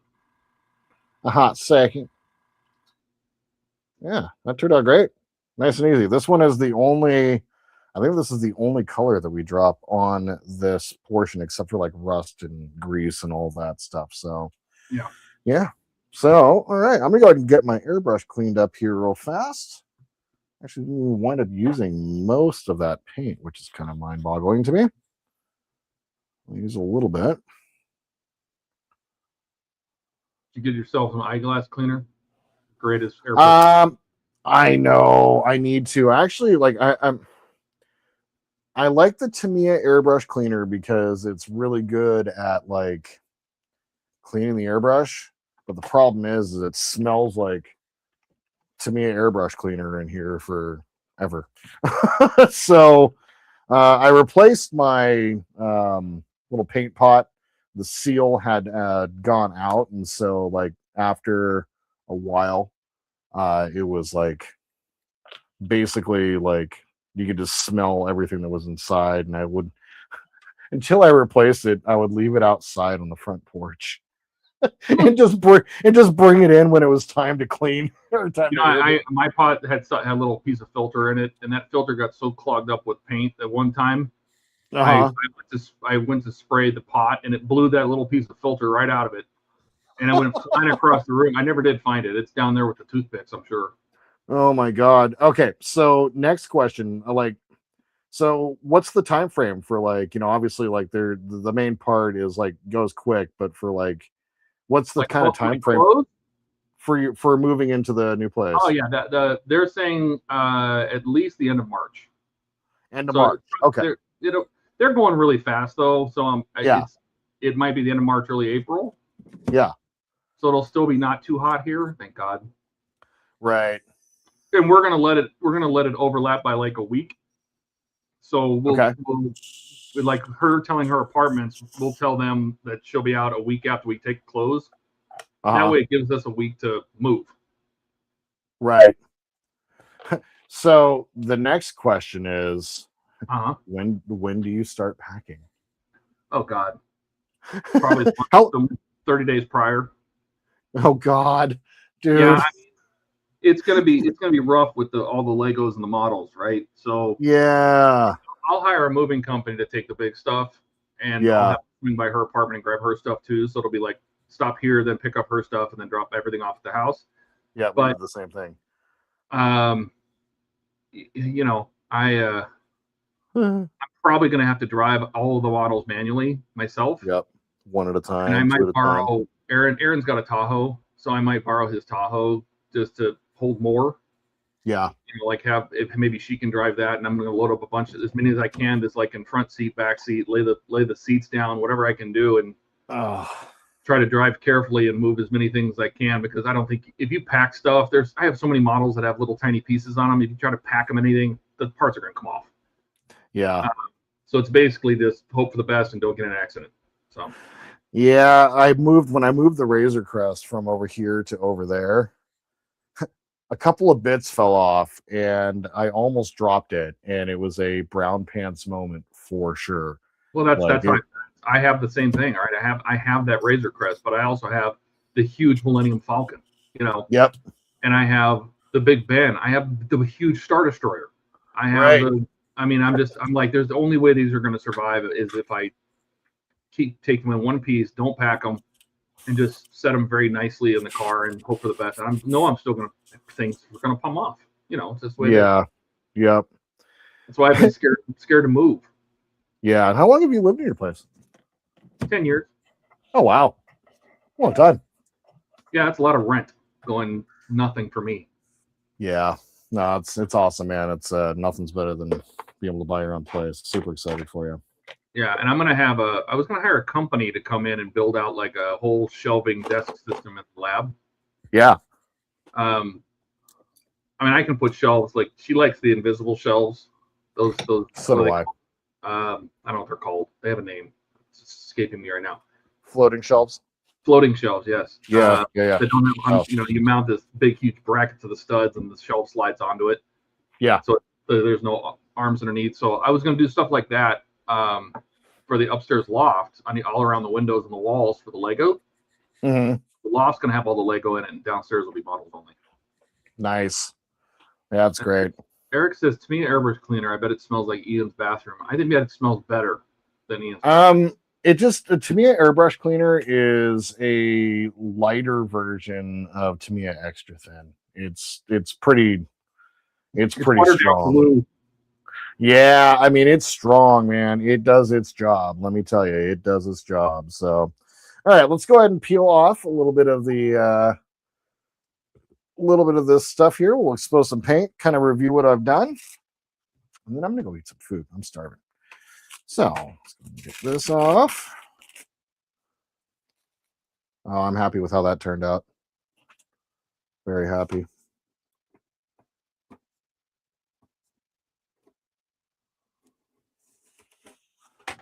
I keep thinking about advanced taping. You mentioned that, like, trying to take the tape off so that it takes off the piece after it.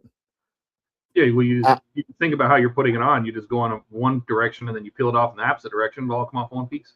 Yep. Did I do it this time? No.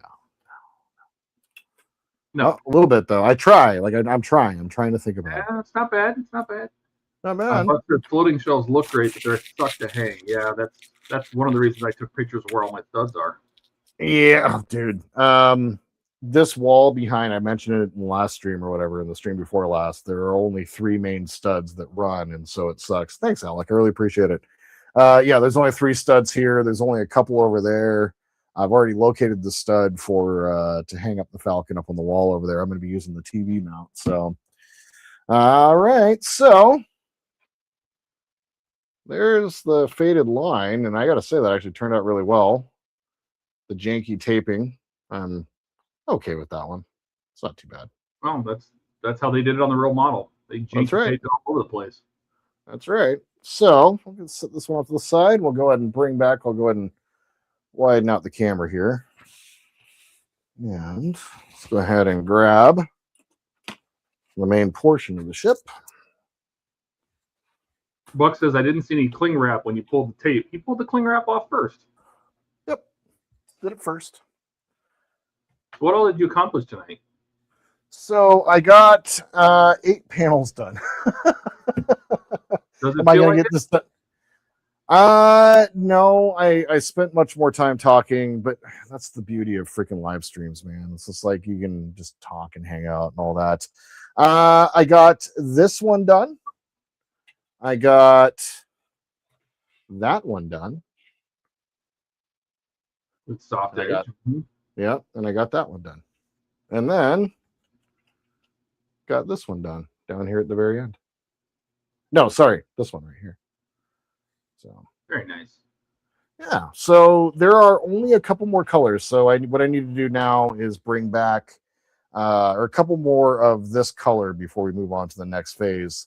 I need to bring back the part that is removable off the top. We got a couple parts to paint up there. And then I need to bring back the docking colors, as there's some colors that need to go up on there. But otherwise, that's going to be the end of the light gray portion of this build. And we're getting pretty close to moving into the next mid color, which has a lot. The medium gray has a ton of panels on there. So Hey, that's pretty much, yeah. Do yourself a favor. Uh-huh. Do you have a Sharpie handy? I do. Flip that over and write like left rear, right rear on the back of the maintenance pits. Oh, these? Yeah. And then remove them. Don't try to paint around them. There's Makes 2 sense. screws holding those things on, right?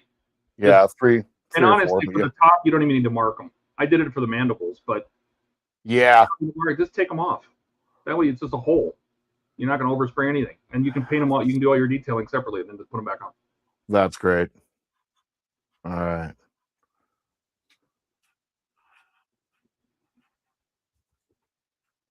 That way, you can fully detail them without any paint going on your model. I love it. Yeah, that's fantastic. Thank you. Great tip. And what I did too, as well, for the frame, was when I did that coloring, the only part that I didn't color around was right here. So I went both sides and all around. I found out that the AK markers don't like tape so much. So be careful with taping it once you get done, because I had to kind of paint some of that when I was done. So, well, there it is. Got some more paint put down. We're going to get into the rest of the light gray next time, including getting our dark gray. And I want to try to at least get through the next page of dark gray. I really want to try to make some progress on this. My plan, I am on vacation the week of Christmas. So the plan is, hey, Jody, thank you for stopping by. My plan is to try to get as much work on this done as possible. I do need to record a few episodes for this. I've only got one more episode in the can for it, and that's where I'm doing the main paint. But it's like 2.5 hours worth of footage, and I don't really feel like editing it because I also have to voice over it, and I'm lazy. So otherwise, I want to get some work done, and like I said, I want to try to work on this throughout the rest of the month. If next Thursday or the Wednesday after that, so the week of Christmas, I am going to do a Christmas Eve, or no, probably a Tuesday live stream in the early afternoon, because we're heading out of town on Christmas Eve. So, but the week after that, like if I'm feeling like doing the Falcon,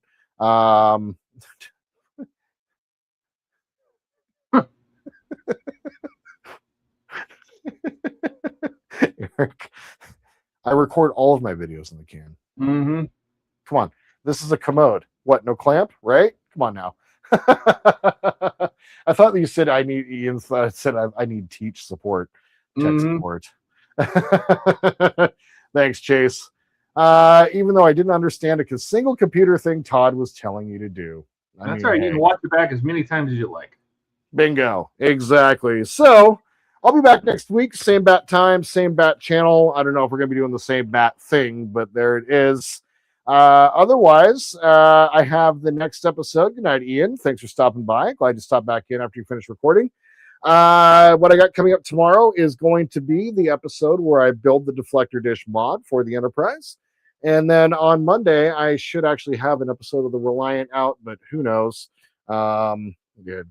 Who knows? Are you going to be around streams this weekend? Yep, I should be. Definitely on Sunday. Friday, I'm having the hell of a time on Friday nights getting off on time and doing that. So, but definitely on Sunday. I got no excuse this week. So, yeah, otherwise, that's what I got. Todd, thank you so much for one, teaching me how to do the card technique, and two, how to dig into Fanhome's back end. That's you said it, not me. And of course, for once again, like all the things that you do, the instructions and all that, man, like just you're a freaking amazing person, and I really appreciate you. So otherwise, Howard, thank you for the super chat. Alec, thank you. Good night. Appreciate all you guys in chat, and I appreciate all you guys for watching. I do know that there was a million things y'all could have done tonight, and instead you spent 2 hours watching me attempt to paint a model, and I think that's pretty damn cool. You guys have any questions or comments, tips, tricks, please leave them down below. Like to support the channel, please like and subscribe. And my friends, until we see each other again, I hope you all have a wonderful evening in this beautiful world where we happen to be. And just remember that this is the way. Good night, everybody.